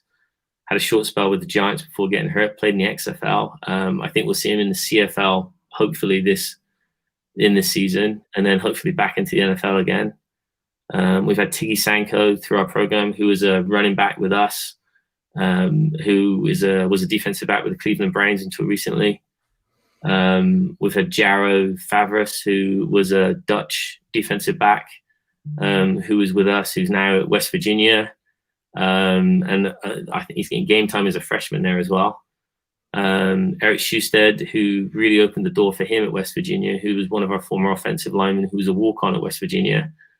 And now actually the football program employ him, and it was on his advice that really they took Jaro on. Not that Jaro will disappoint; he's an incredible kid. We've got best part of 25 to 30 guys that have made it onto the NCAA, they're a small part of our success. We've had loads of international caps. I think last time I tried to work it out, we've had over 100 Great Britain Junior international caps.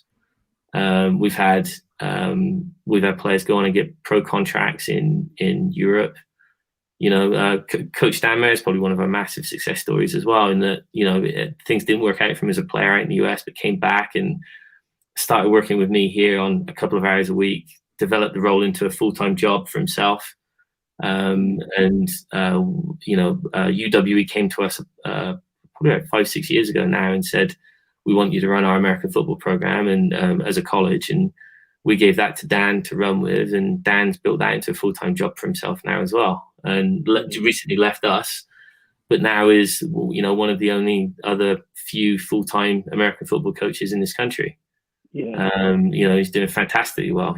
I've no doubt in my mind they would have been national champs last year. Had the season not been called off at the semi-final stage. I don't know. I think Rooney at Durham might have something to say about that.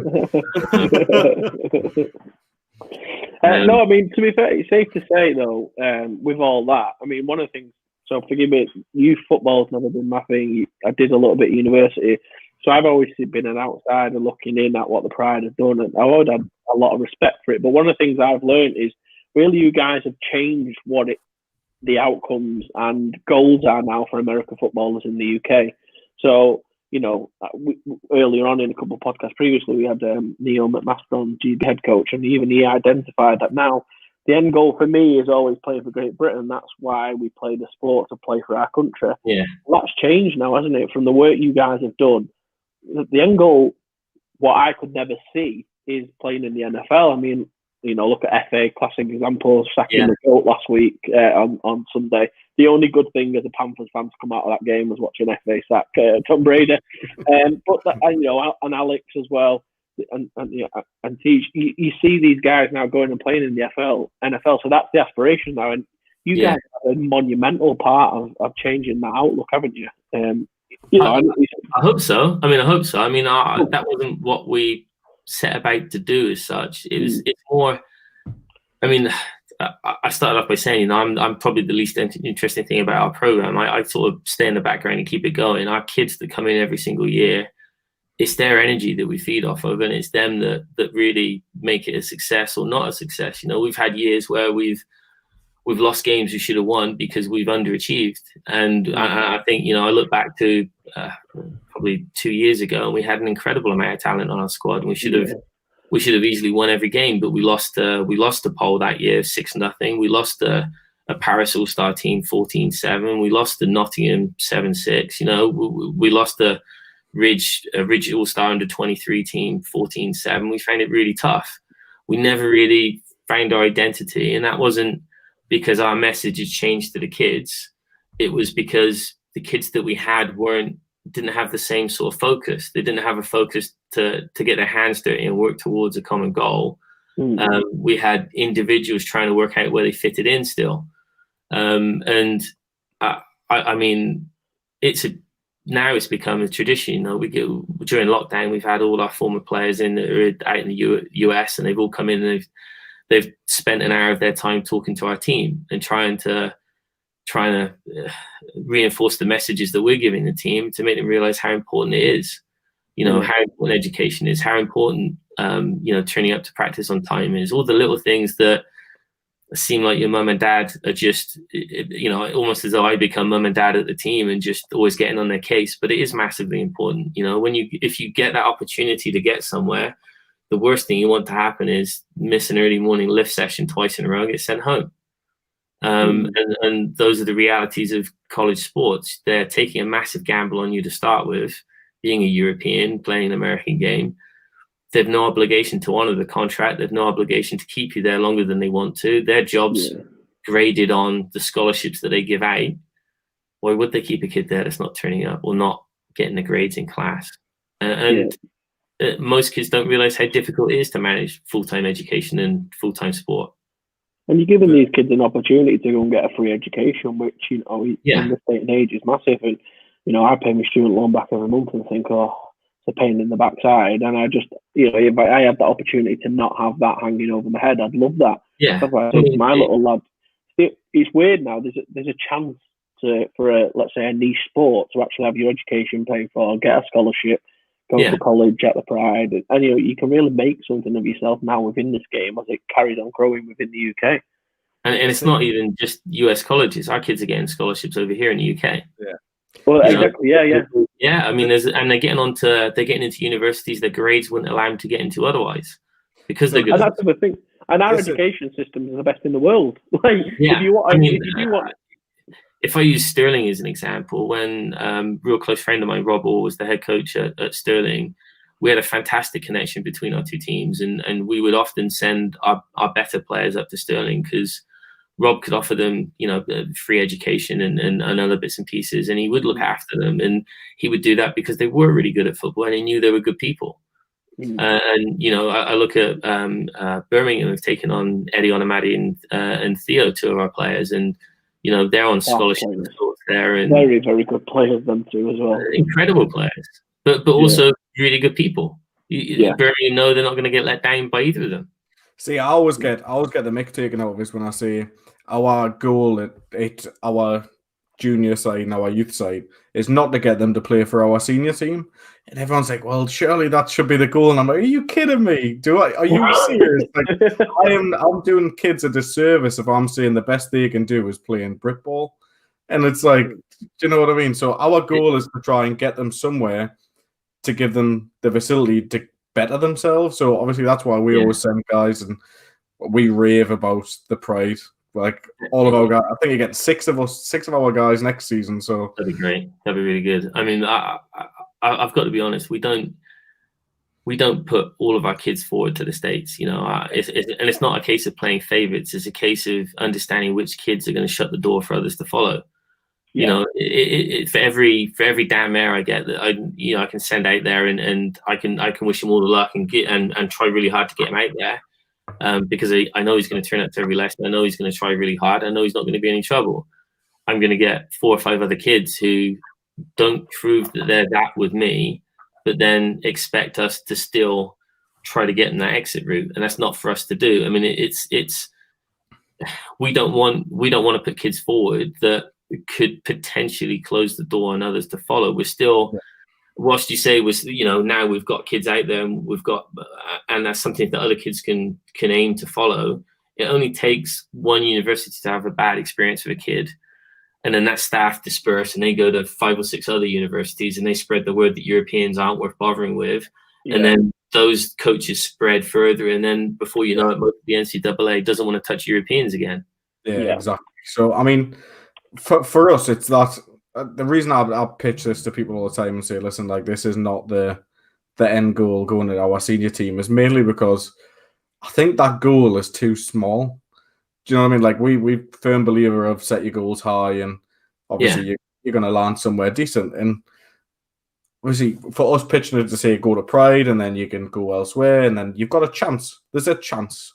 Do you know what I mean? If you work hard, you develop, you get to the right size, like there's different variables, obviously. But and I'm a massive fan of British American football in general, and a huge fan of the senior league. I mean, I also coach at the Aztecs, and we've done really well with a really young team, essentially the academy team, the last sort of year and a bit.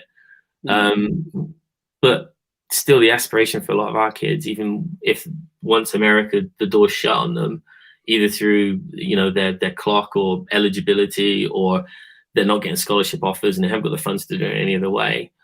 The next best goal is to play professional sport somewhere. Yeah. You've put all this effort and you've put all this time into, to giving up social life, to train and to work hard, to eat right. You watched all your mates go out and eat pizzas and hang out with girls and you're in the gym and you're working hard and you're revising your playbook. You should set your goals really high, and you shouldn't be happy with just, that's a bad way to put it, not just, but you shouldn't be happy with just ending up with your local team. You should always strive to come back to them and to pass on your knowledge and to pass on your skill and to put back into where you started from. But while you're young and you don't have family commitments, you don't have everything else tying you down, why not go out and try being a semi-professional athlete in Europe? Yeah. Why not play in front of massive crowds in Germany? In Scandinavia, and get to experience that, and then bring that culture back with them to your club. Yeah, because there was a lad I saw, is it Calvin Stitt? He does that. Yeah, he's one of our former QBs. Yeah, and he's now doing his own like QB stuff, isn't he? And like Denmark, and being a bit of a like career out of it. So he's obviously working and he's playing. And from my understanding, he's an excellent player. I think his dad has more to do with that than we have, though. I mean, his dad's he's a former NFL running back, so I think his dad's got a lot more to do with that than we have. I like to give credit for it, but I think it's more Tony than it is me. even just the life skills of working hard and getting up in the morning and doing this and doing that. It moves on with you in life. You then, like, when you're going into jobs, you're trying to better yourself and you're working hard. And for me, that's what it's all about. That's why that's why Cameron Parker is the first example. He's not someone that's continued playing the sport, but he's applied everything to his business, and his business is being massively successful. And now he's using the lessons he's learned from American football to teach lessons about education in school, time management, hard work, all the basics that we ask for. He's applying it to school and inspiring kids, all over the country. So what's the goal for Pride? Let's say we get the book season, and what are the short term goals, and then what is that final kind of highlight line? I mean, it's always win the next game, isn't it? We're always trying to win whoever the next game is, and short term before then is to find a more efficient way to train during COVID. We're all new to this. I'm terrible at self-evaluating and always self-critiquing and never happy with what I'm doing. I'm always tinkering and never happy with the way we practice. I never think we're efficient enough. I never think we're getting enough reps in. And I think that this has been a fun challenge to try and deal with. But we've learned things from it that I think we're more efficient now practicing with our offense and defense separate than having to worry about bringing them together all the time. And I think that's got loads of added benefits, especially if we all suffer from a shortage of linemen, but especially if you've got linemen that need to be playing both sides of the ball. We've got, hopefully, we've still got a friendly game against Birmingham before we go into our season. So that'll be our game against the Premiership team to kind of see where we are and see where this team is. I'm hoping we'll still get that game, and all being well, we will. And we know we'll get a really tough game from Birmingham. We always do. John Weiss just popped up. Good old John. So John used to. When I first started working at the college, John was already there. John worked within Ace Sport. I think he was leading up that, which is the sort of advanced apprenticeship stuff. I mean, if talking about sort of people that have had an impact on me as a coach and as a person, John would definitely be one of them. And a lot to learn off of John, and he's really, really good at coaching around the sport as opposed to necessarily just the technique involved. He can talk to you for hours about how you should prepare for games and prepare for coaching and how to get your mind right. And massive help. I was speaking to Mike about this. I was saying some of the few people that I like talking football with is yourself and John. I was saying this, John, he knows everything from the science to why they do it this way and things. John is fantastic. I love talking football with John. And because of that, if John will, we are going to get John on the show. We was talking, me and Adam, about what type of show that needs to be for John, and because we was going to tack him onto another show, but we feel like that might need to be in his own little show. But with Baffer and coaching and everything, I think it's someone we. That'd be a long one. Yeah, well, I think that's why I was trying to work out how it would work best. But, I mean, other influences we've had. I mean, Damon Kirby's been a massive influence on me. He was my offensive coordinator when I first started out, and I think he's probably one of the best coaches in Brickball that nobody knows about. I mean, if you're looking at people that have achieved amazing things within sport, I mean, he was coaching a Farnham Knights junior program that went undefeated without conceding a point. I don't think anyone's ever matched that. I mean, that's unbelievable, and he was doing everything. Rob Orr's been incredibly helpful. He was the head coach up at Stirling. He just always made time, and then you could never ask enough of him, and he was always happy to help out. Would fly down and talk to our guys. He was another guy that was a motivational talker by trade, so would come down and speak to our team. And I'm really lucky through the exposure that our team has got me as an individual. All having so many great players has obviously helped me and my networking over the years. And a guy called Steve Quinn, who brought me on to be the head coach of Team Europe for a short period of time with Football University. I got to work with Cecil Martin and Thurman Moore and Larry Zerline and great NFL coaches that have won Super Bowls and just incredible experiences. And one of the things they would always come back to talk to you about is no one's making anything up new anymore. Everyone's just copying everybody. And I mean, I'll show you some drills that we do in a minute that I know that you wanted to see, and they're just stuff that I've picked up off of these guys over the years, and we've adapted to our level of football and what we do. And I should definitely mention Rich Wurzel, who, one of the reasons we got anyone out to the States to start with, Rich Wurzel took our first kid on, a guy called Samir Idrissi, when he was at Illinois College, and made sure that one of our kids got out to the States. And then that opened the floodgates. He took more of our kids to Illinois, took more of our kids to Laverne when he was there. And we run his offensive system. We run, his defensive system. Despite now working at Akron at a Division I program, he's never too busy to help out. And we've got one of our degree students at the moment working as an assistant with Rich at Akron because he wants to get into data analytics. And so Rich has got him cutting up game film and it's incredible. And that's just... Well, Ben, give him a text, get him on the show. Come on, Ben. Yeah, get Rich on this show. Yeah. Out of season, he would 100% come on to this. He loves talking football. Any of those guys would. So I know I promised I'd show you guys some football, and I've got it's not the most professional bit of filming because I suddenly realized we don't keep a lot of our drills on tape because we're more about critiquing our plays and everything else with the kids at this point. So I had to film some today on my iPhone, but I have got a little bit I'll try and share with you if it works. So I'm guessing you guys can see this now. Yeah, there we go. I'll put it to the stream. Yeah. So, I mean, you'll have to tell me if I get cut off or anything because I can't see you guys anymore. I'll I guess full screening it will probably make a bit of a difference. So it's only a couple of really, really basic drills, but just little tips that again, I've coached for 22 years, but being self-taught, and everyone in Britain's really self-taught. You learn it. If you're lucky, you've got an experienced coach at your team you can learn off of. I didn't. I was the only place I could coach to start with was the Bristol Assets junior team, and I was the only coach for a year. And then I was lucky enough that other coaches came in that I could feed off of, and some of the questions I had they couldn't answer, and so you try to make up solutions, and eventually you get to a point where you meet coaches that know what the right way of doing things are, and then it's adjusting what you do to the right way of doing it. Now we run and have run quite a lot of zone read and other types of option in the past. This is just a really easy drill that we get our running backs to do. So obviously running back playing quarterback here, another running back here. So this guy's playing the defensive end spot. And our QB or running back in this drill is just simply reading his chest as to whether he's going to give the ball or keep the ball himself. And the basic rule is really simple to make it a nice, quick and easy read for them. If his chest is facing upfield, you can't keep the ball because he's in a good position to make a full-on tackle of you.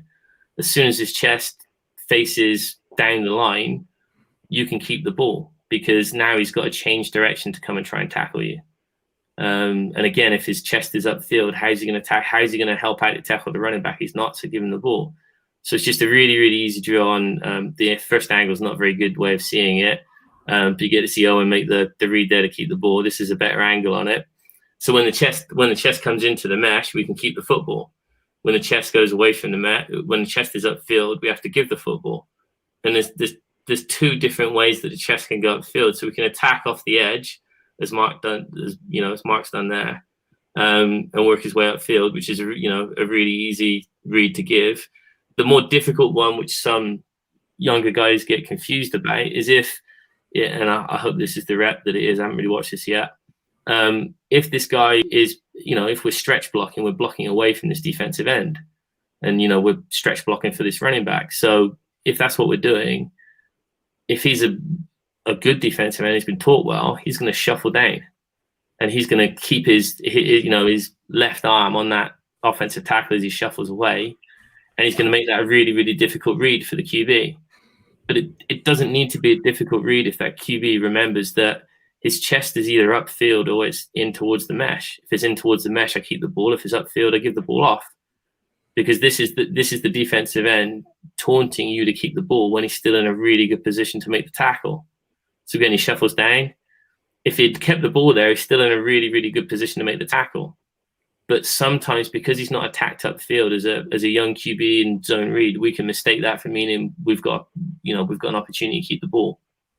But that guy's still got really good leverage on us. This is more what I do. I up until very recently, I'm more a defensive coach than an offensive coach. I've spent the last 22 years really working with people trying to perfect the way that we tackle. Richie Gray had a massive influence on what we do with that. Thurman Moore from the States, with his tackle academy, probably a bigger influence. Now, Thurman Moore, I was really lucky to get exposure and got to spend a trip around Europe with him. He used to get paid to go in and teach NFL teams how to tackle in the offseason. Spent a lot of time with the 49ers under Jim Harbaugh and teaching their linebacking core and their defensive backs when they were renowned for being one of the best tackling groups in the NFL. And one of the things that he talks about all the time is, the most important part about the tackle is actually the approach. It's fine-tuning yourself that you're always going to get to the tackle. It's all very well learning how to wrap, learning how to grip onto somebody, but if you're not getting there, you never get the opportunity to do that. So 90% of what we do in tackling is about our approach, understanding the difference between force and spill. Force essentially being we're going to force a sudden change of direction from the outside in, and spill being we're going to spill this player to the sideline. So we have two groups of players in our defense actively working to push a ball carrier into the other group, essentially. Now, we always start with the same drill, which is don't match a big step with a big step. I'm a little bit simple, so I like to name my drills after what they are and what they're trying to teach. So this one is as simple as it sounds. Our ball carrier, which is Michael here, he's going to walk upfield, and I've got them doing this nice and slow as opposed to any sort of speed so we can see it on camera. He's going to give him a massive step. Now, when Mike comes up and gives him a massive step, so he pulls it in the right place, his body angle, his body lean, everything about him is selling the fake. If you were to look back on this in film after you've missed the tackle, you would know straight away that from what this player has done, he's definitely not going to his right, is he? Why would we take this massive step and pull our body weight over there if we're going to our right? We're not. We're going to propel to our left. Now, this is the most basic way that most ball carriers use to make you miss. Now, what we do is we train our guys just not to bite on that first movement. If they take this massive step, they're coming back the other way. So it's don't match a big step with a big step. And he just carries them down the line and tags off. It's a really, really simple drill. But day one, and this isn't day one, but day one, you can literally tell these kids, we're doing a drill now called don't match a big step with a big step. Don't match the big step. You tell them the big step's coming. You give them the big step, and straight away they match the big step. Yeah. It's human nature. When you get a jerky movement to one side, you're trying to react to it. You'll react to the jerky movement. And the reason we don't want to match a big step with a big step is we don't want to end up with a wide base if we're not at the point of making a tackle yet. If our legs separate and they become wider and wider and wider, it limits the size of step we can take in only one direction. And ultimately, if this guy's changing direction, we need to take a step in the other direction that's big enough to catch up with him. So it's teaching our players to keep their inseams in their armpits as well. We move forward, so we're working all the elements of tackle approach. So we move forward to the next drill, which is our force tackle drill. So this time, Frank's the ball carrier here. So Frank's job is to work laterally along the line. Once he meets a point, for us, it's just the blue intersecting line here. And by the way, I should point out how good our facilities are at this point. It's absolutely down of rain. We can still train. It's dark. We can still train. We've got an indoor weather facility. We've got outdoor weather facility. As you can see, it's more than a full-size pitch. This building in the background is overlooking a track with an exhibition pitch in it. That's our gym in the bottom corner of this here. We've got a boxing gym upstairs now. Our change rooms have got ice baths in it. It's phenomenal. Go down, Adam. Yeah. But, going back to this, we're now on the fourth stage. So this is him forcing a sudden change of direction. So we're going to say he's got to basically work across chest And again, this isn't about how you fit up on a tackle at this point. It's just about how you approach. Force means we're going to take the nose off the ball carrier. So he wants to end up with his body in front of Frank. If Frank is to cut back and we force that sudden change of direction, his job then is to squeeze onto his hip and to make sure that we're narrowing down a bus lane to a telephone box. And I've got to find a better analogy than telephone box because nobody knows what one of those is anymore. And again, as we play it through, I've got to go nice and slow. Don't need any equipment for these drills, which is great. So there you see Mike's just forcing across nose, forcing him flat. Now, Owen moved back, so Feremi here should really have squeezed down, but he's in a good position. Would he have made the tackle? Probably not. He's over pursued a little bit. But so we just give the coaching advice just to squeeze again at that point. Frank's turn to make the tackle again. Work over face, sticks an arm out. He knows he's in a good position to make the tackle. Should have cut back. Owen's in a good position. Now this is a spill tackle. Normally we'd do this 15 yards apart, but I was just worried that filming on my iPhone and chucking down with rain, it might not show up very well. So this is really, really close. You don't get a good idea of the type of movement that they've really got to get in this drill. But the idea of this drill now is if force is across face, spill is backside pocket. So the ball carrier now, his job is to, again, working along the line, is to try and vary his speed, slam on the brakes every now and again, and try and get the tackler to end up in front of him so that he can cut back. The ball carrier is never going to work off at this line, but it's just a drill to make sure that we got disciplined approach towards the guy with the football. Now this should be in a perfect situation, 15 yards apart. Pardon me, full speed. And as you get the changes here from Frank of speed and movement and the stutter steps and the stops, we don't want to match that. So we're progressing through our drills. We don't want to match a big step with a big step. So all we want to do is change direction and speed. So if we're going so fast, we're going to end up in front of Frank. We just need to change our aiming point to keep the speed going. We want to keep the momentum so that we can still make big impact. Everyone's saying in the comments you need to change telephone box to a cycle lane. A cycle lane? Apparently so, yeah. Yeah, that's a good one. I haven't thought of that one. Yeah. But again, you can see now the momentum's completely changed. So it's all about staying on the backside hip.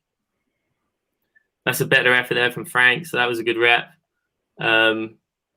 Again, Owen doesn't normally do these drills. So if we go back, if you watch, this is a really common mistake. So, and this isn't on Owen. Owen's a running back. He doesn't, what have I done now? All right, now I've just given up the fact that I have no idea with technology what I'm doing. I can get back into this. There we go. So Owen's a running back for us. He does play a little bit of defense, but he's only just started training on defense. So he's not a person that's done this drill a lot. And remember I said at the beginning about we don't want to match a big step with a big step. So now in here, when Michael gives him these big steps, gives him these dance steps, look what's happening to Owen's gait. Yeah. He's already opened his gate up. He's stuttering. So he stopped. So what we've done now is we've made it a reaction game between Mike and Owen with 5 yards of space or just less than for Mike to make a miss in. Whereas if he just kept going, Mike's stationary and I've got all the momentum. So it's learning to change direction at speed without having to widen our gait and stutter step. Yeah. We don't really want to shimmy until we're almost right up on his toes. And this is a like a culture thing. It's a scheme specific thing.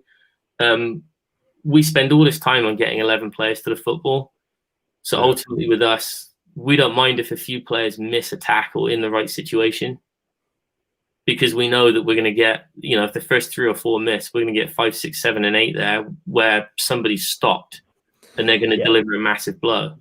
Yeah, that causes turnovers. I was showed this drill a few years ago off Rooney at Durham.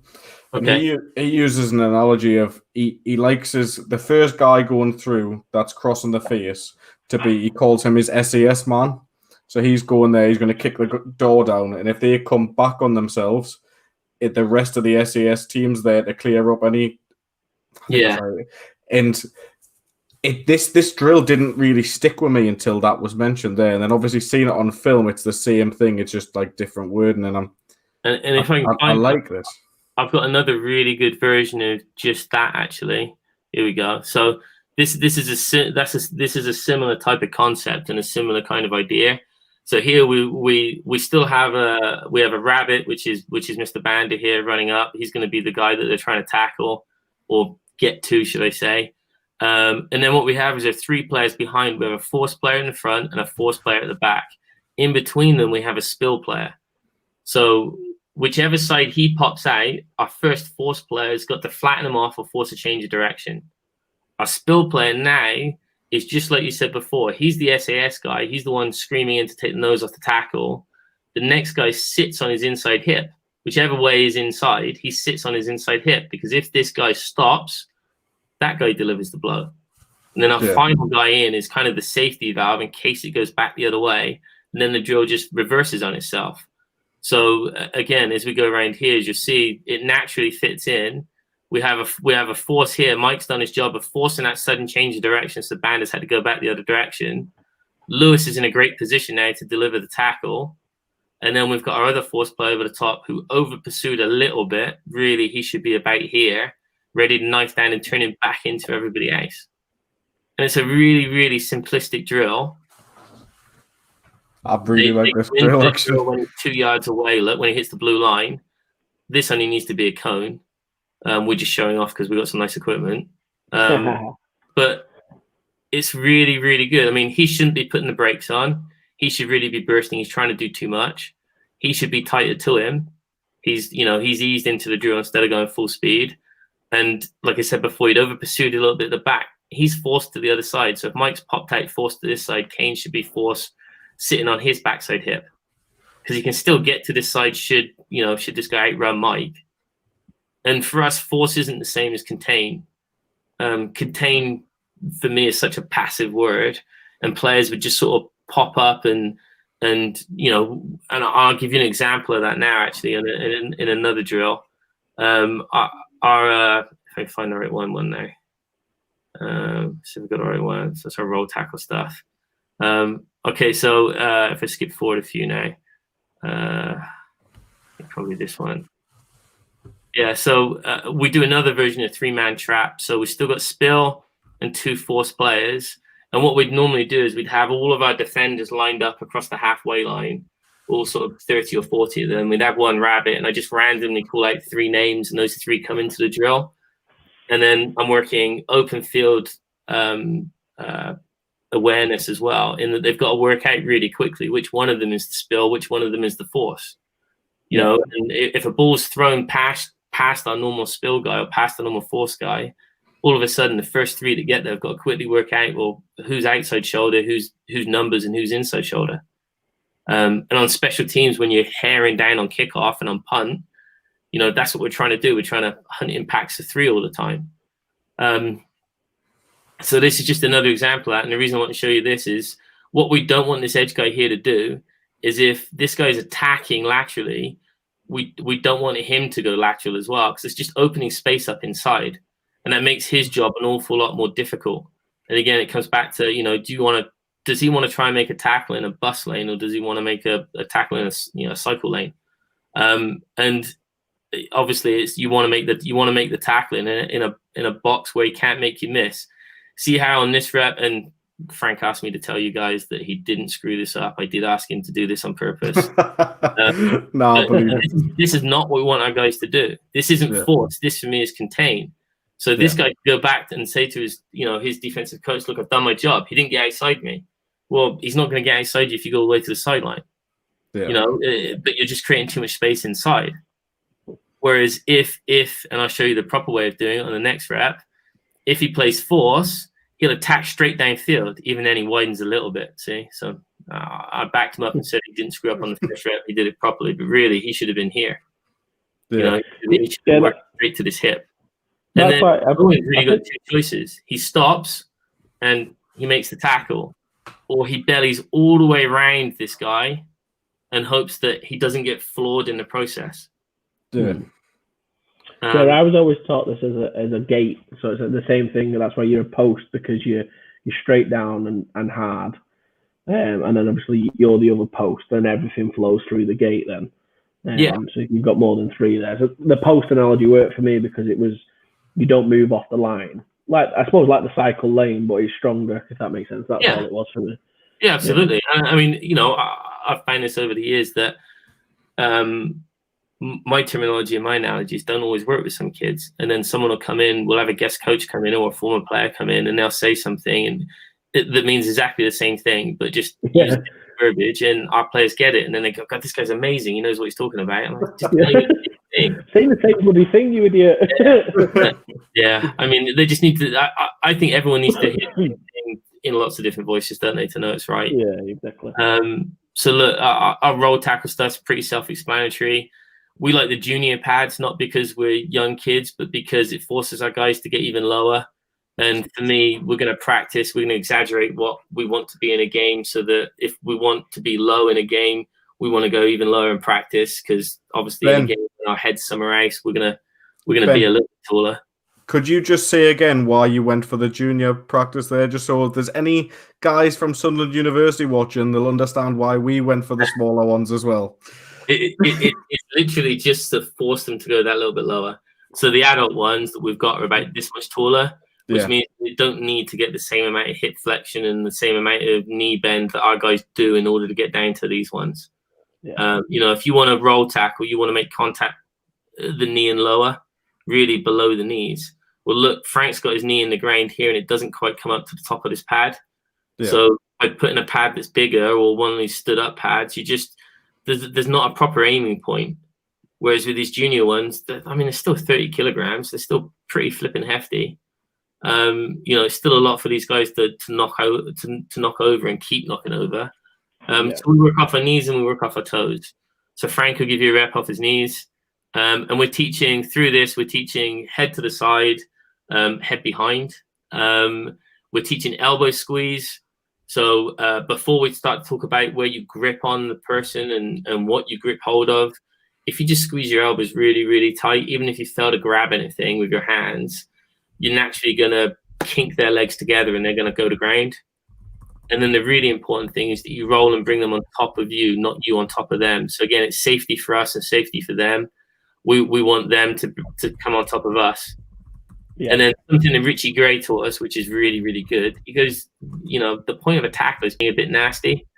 You want nasty guys going into tackles, and teaching them pumping their feet right to the end just gets them used to, right, we're going to run through these dudes. Yeah, I like that.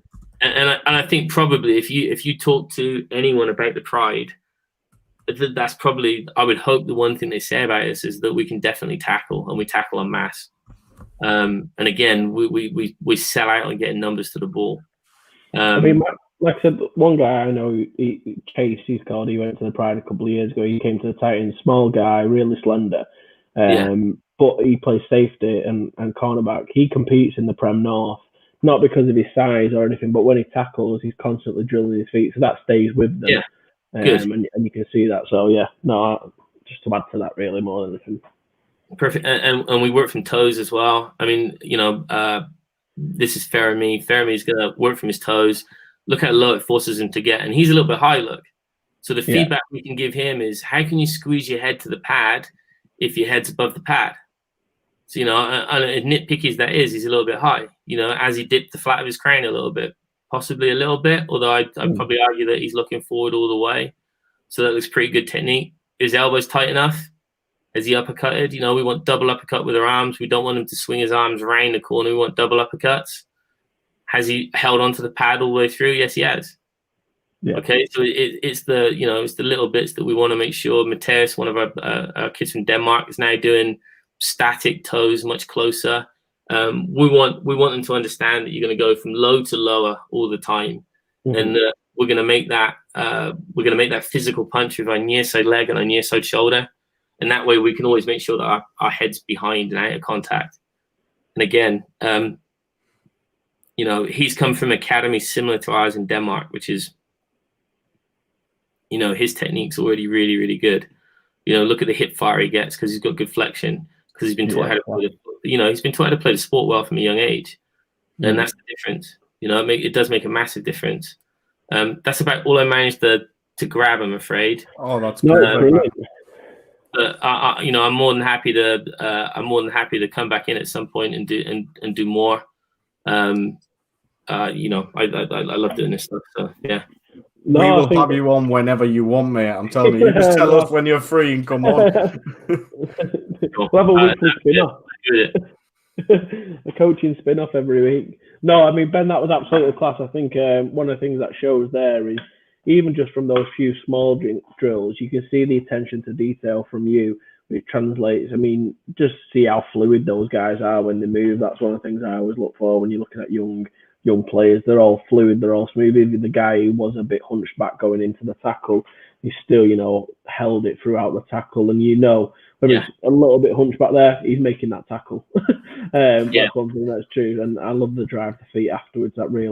That's I think that really stood out there for me. I think that's a really clever way to teach them to consistently drive the feet.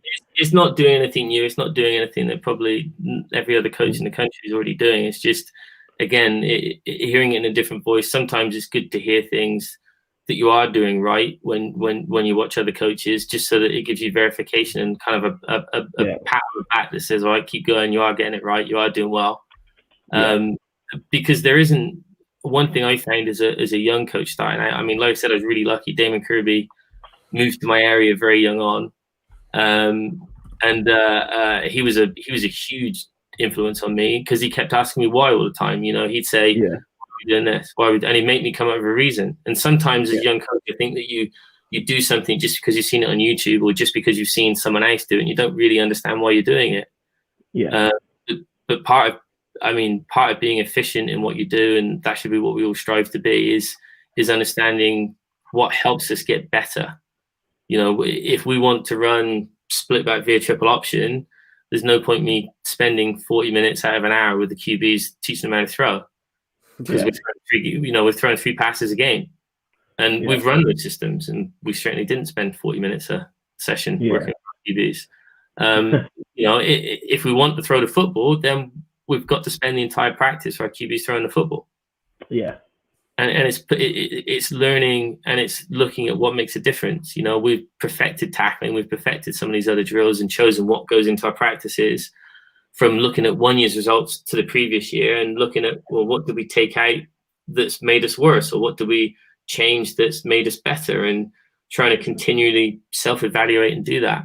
And I suppose when you've been there for as many years as you can start to use that data, can't you, to go, this is what we did, this is what we implemented. It gives you that free rein, doesn't it, to almost, all right, this is what we need to learn this year, this is where we was behind the 8 ball last year. So, and I think that'll really help you with a book season. And I think really in relation to book, that'll help some of the younger guys, like you said, with the competitive side of things. You'll obviously want to win, but it'll give you a chance, and you just play more often. It won't suggest, I'm assuming, stifle you guys playing other teams. Like you said, you beat France, and going on to do that a little bit more. No, I just saw it. But before I answer your last question, because I've just seen you post it up privately to me, because everyone always asks me that, and I will answer that question. So one thing I would love to have had time to talk about, and maybe I'll do it next time, but it's talking about self-evaluation. There was a guy, and I wish I could remember his name. He created a program called the 4 Aces, and he earns a fortune out in the States selling this program to football coaches, to businesses. And he said you should break down each position that you're coaching, and you should say, right, I'm going to be able to teach this guy to do 6 things, and only be able to do 6 things. And the 6th thing he learns to do, he's not going to be able to do automatically. The first thing he learns how to do, which I'm going to spend all the time on, will be automatic.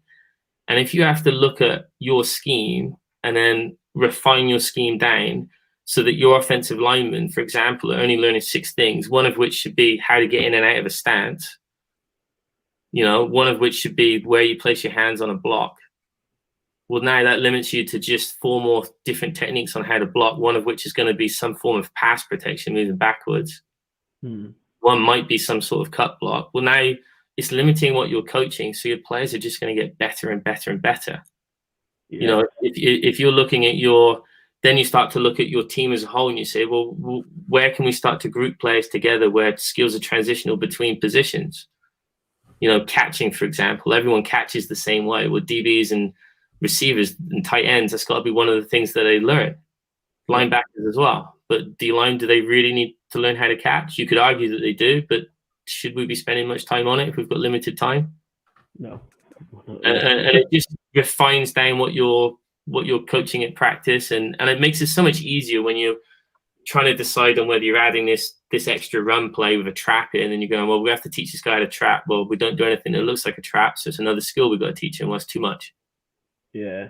So I suppose it's a good thing to take in a lot of things. Work as well. We say it all the time at work, get uncomfortably narrow. So what is on that lane, and what detracts from that, what adds to that. But just focusing on those key things and doing them right usually helps people move forward a lot faster. Tony DeMeo, John White, see? That's why he's smarter than I am and why he makes more money than I do. I know, yeah. He also said the same with Chase as well. He gave me Chase's surname whilst I was stumbling about that. So, no, thanks for that, John. Last question. Go on. No, I suppose it's one of the questions that came up over and over again from us. Who would win? And I think I know the answer after tonight's show. NFL Academy or Filton Pride? Did I mention we beat France? So the NFL Academy at the moment haven't played anybody. We don't know how good they are. Yeah. I have no idea how good NFL Academy. I don't know if they're on par with the Pole, who we've beaten. I don't know if they're on par with Cologne, who we've beaten. I don't know if they're on par with France, who we've beaten. I don't know if they're. I don't know how good they are, so I can't really answer the question. All I can definitely tell you is Tony Allen's an unbelievable coach. He's proven that at the Warriors. An incredible coach. You know, you can make as many excuses as you want that London's such a massive city and it's so well set up for public transport that, you know, it's easier for them to recruit. But that's cobblers, really. Yeah. It's not just about recruiting quality players. It's about keeping them all together and stopping them from going to Europe. It's keeping them focused. It's making winning a habit. Those are really, really challenging. You know, winning isn't normal. You know, it isn't. And, you know, I don't think it would be easy to beat the NFL Academy. I'd like to think we can do it. I don't know if we'll always beat the NFL Academy. I don't know whether they want to play games. They didn't last year. I don't know if they're, you know, if we're on their radar. They're not really on ours, if I'm honest with you, because our focus has sort of shifted this year to the Bucks side of things. But also, to be brutally honest, I prefer playing the French teams, the German teams. I'm hoping to play Rig Academy at some point as well, but mainly because they're not going to speak in English and our kids aren't going to get drawn into all of this. You know, if you play the NFL Academy, there's going to be an awful lot of drawing. Oh yeah, and if you do play them, can I come and watch? Yeah, you can't. Fine. The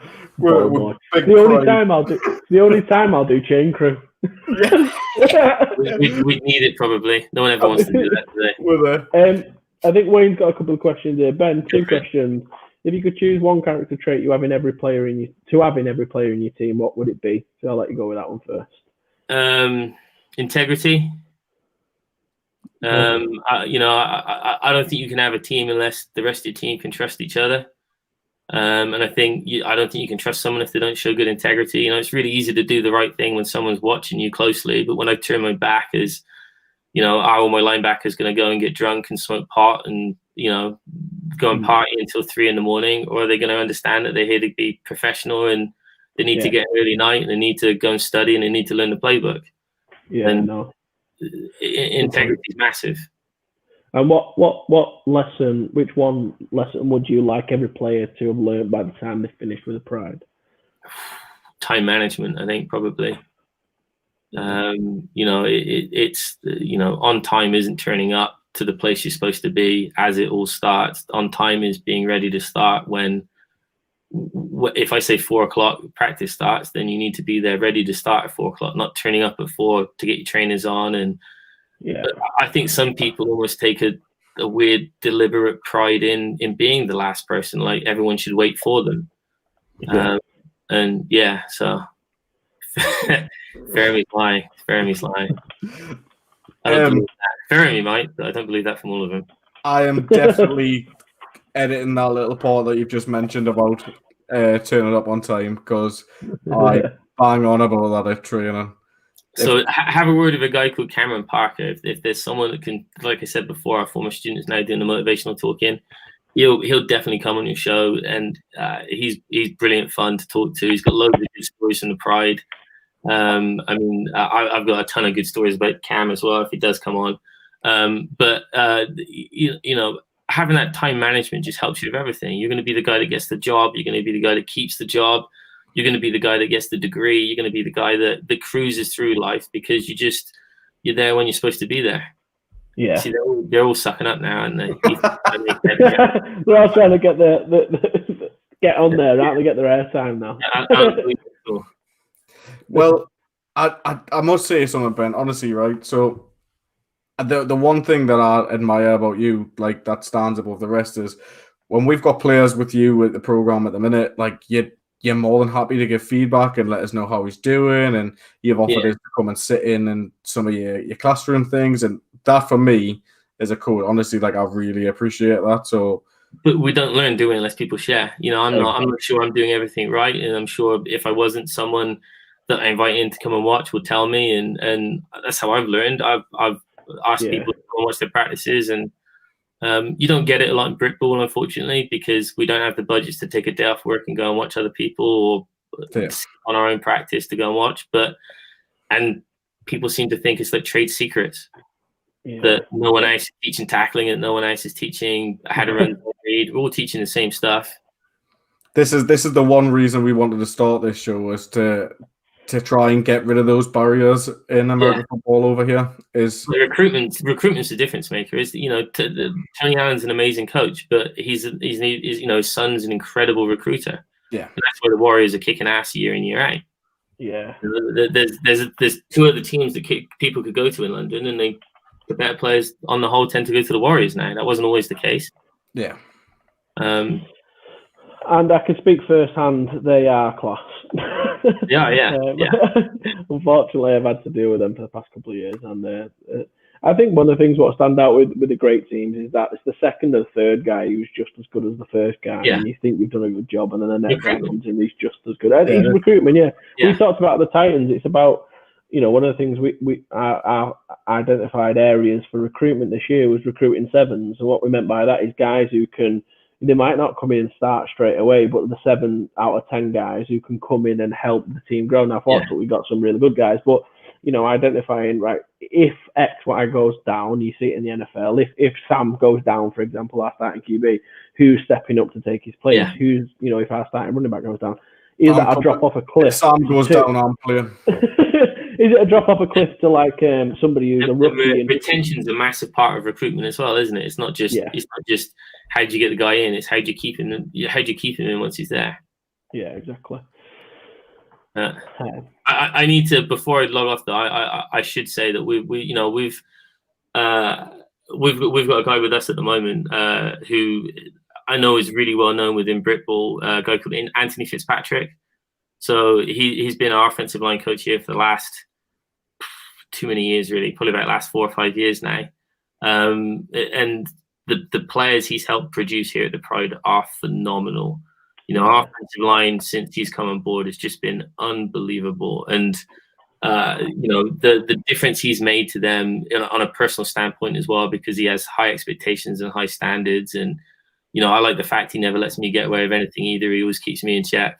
But the last 2 years now, the last year and a bit, really, he's been fighting cancer. So he got the all clear just coming out of the last lockdown. And then unfortunately got the news that it came back again. This time in his hip. Now I don't believe for 1 minute cancer is going to beat him, because he's a stubborn son of a bitch, and you know, nothing like that's going to beat him. But you know, it's just nice to give him a little bit of a shout out and some props, because he's a really good friend to me, and he's been a massive influence on the program and continues to be from afar. And I just wanted to, you know, sort of publicly wish him all the best of his fight, and hopefully he'll be back with us shortly after Christmas and yelling and screaming at the kids some more. Oh, that's brilliant. I mean, honestly, like Coach Fitz he's renowned around Brickball, so we can only just send out former GB seniors, GB juniors. You know, the Bam, one of his, I think he coached Bam, who's out in the States at the moment. You know, Martin Vayman, who came in with us and is now, I think he won an award for one of the best linemen in Denmark last year. And it just makes a massive difference to these people. The technical advice he can give them, and the everyday drills he gets them doing. I would just honestly, from us, we just like to wish him the best, and hopefully he's back on the field shouting at some Pride players very soon. Yeah, hope so. I'm not sure they hope that, the shouting bit. Yeah. Nah, I'm sure they'll be fine just to get them back. No, they love it. I think that's the perfect way for you to sign off there, Ben. It's been an absolute pleasure to have you on. Thank you so much. Pleasure. Thank you. It'll be uploaded on once it finishes live. It'll be on YouTube and Facebook. So if any of you guys have managed to watch it, you'll be able to reshare it and stuff. But thank you so much. I think that was absolutely unbelievable in terms of the insight, seeing that. And for me, Pride #1 fan from now on. So we'll definitely have to get down, see a session live. Can I just say, for anyone that watched last week's show, I told you the South slept on him for a coach. Told you. Told you now. I kicked off, by the way, Ben. I'm just putting that out there. I mean, we only beat the Olympians, didn't we? With about 18 kids. It's fine. So no bigger. France. Did I mention that one? Did I say final one? Just sign off. So a quick one, Ben, just before you go. I know you just. Some of your guys sent us a video of saying why they go to Pride and how much they appreciate you. I'm not going to play it on here, right? The reason I'm not playing it on this is because I asked for them to make sure that they had permission for it to come on, and it hasn't happened. So I'm not playing it on here, but I will send you the video. I'll put it in the clip. So. Have they done the classic Ben Herod impression? No, they haven't. They haven't. That's right. They've been actually nice, I think. It is very nice. It was nice, isn't it? Yeah. Crazy. Honestly, it is really nice. So I'll send that over to you once we're finished. I appreciate that. Yeah, thank you. No problem. Thanks very much for coming on, mate.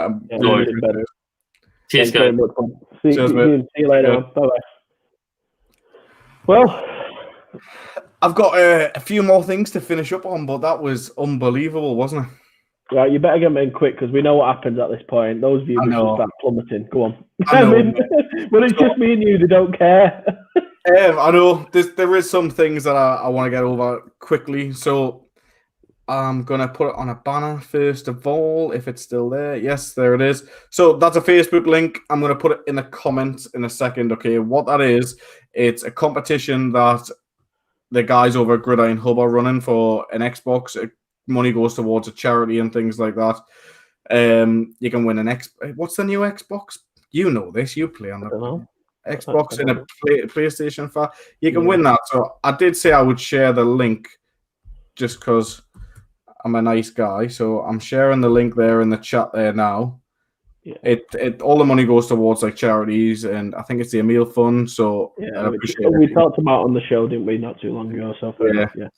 And then I've got one more thing that I want to share that I think you're gonna like as well, Matt. All right, okay. If I can get it to work, wait there. Why is this not? Oh, I'm on the wrong thing.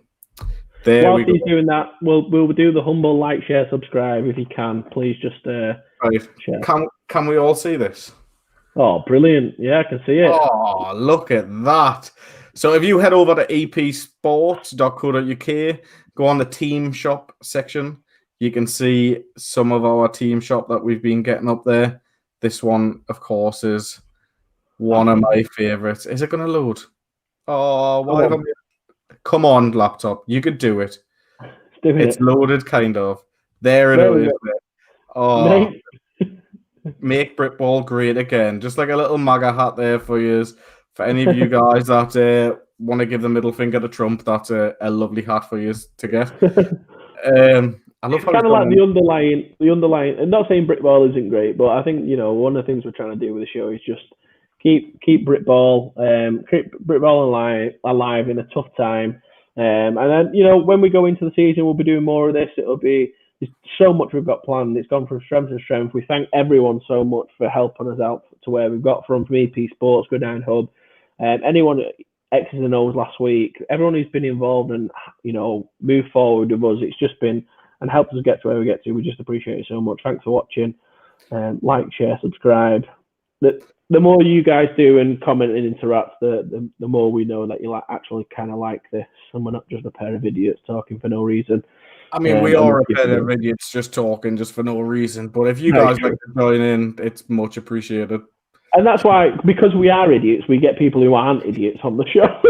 That's why it's not about us, mate. So I know, yeah. Next week, I think, if I'm right in saying, don't tell them. Don't tell them. Don't tell them. Right, okay. Nah, we'll put social posts up. Go follow our Instagram, follow our Facebook page, and you'll see what we're doing next week. Because that's as much as information as I'm getting. But thanks very much for watching, everyone. Much appreciated. Please like, share, subscribe, follow, ring the bell, whatever it is when you do this. Oh, thanks for watching. Yeah, so Cheers, guys. Thanks very much. See you later.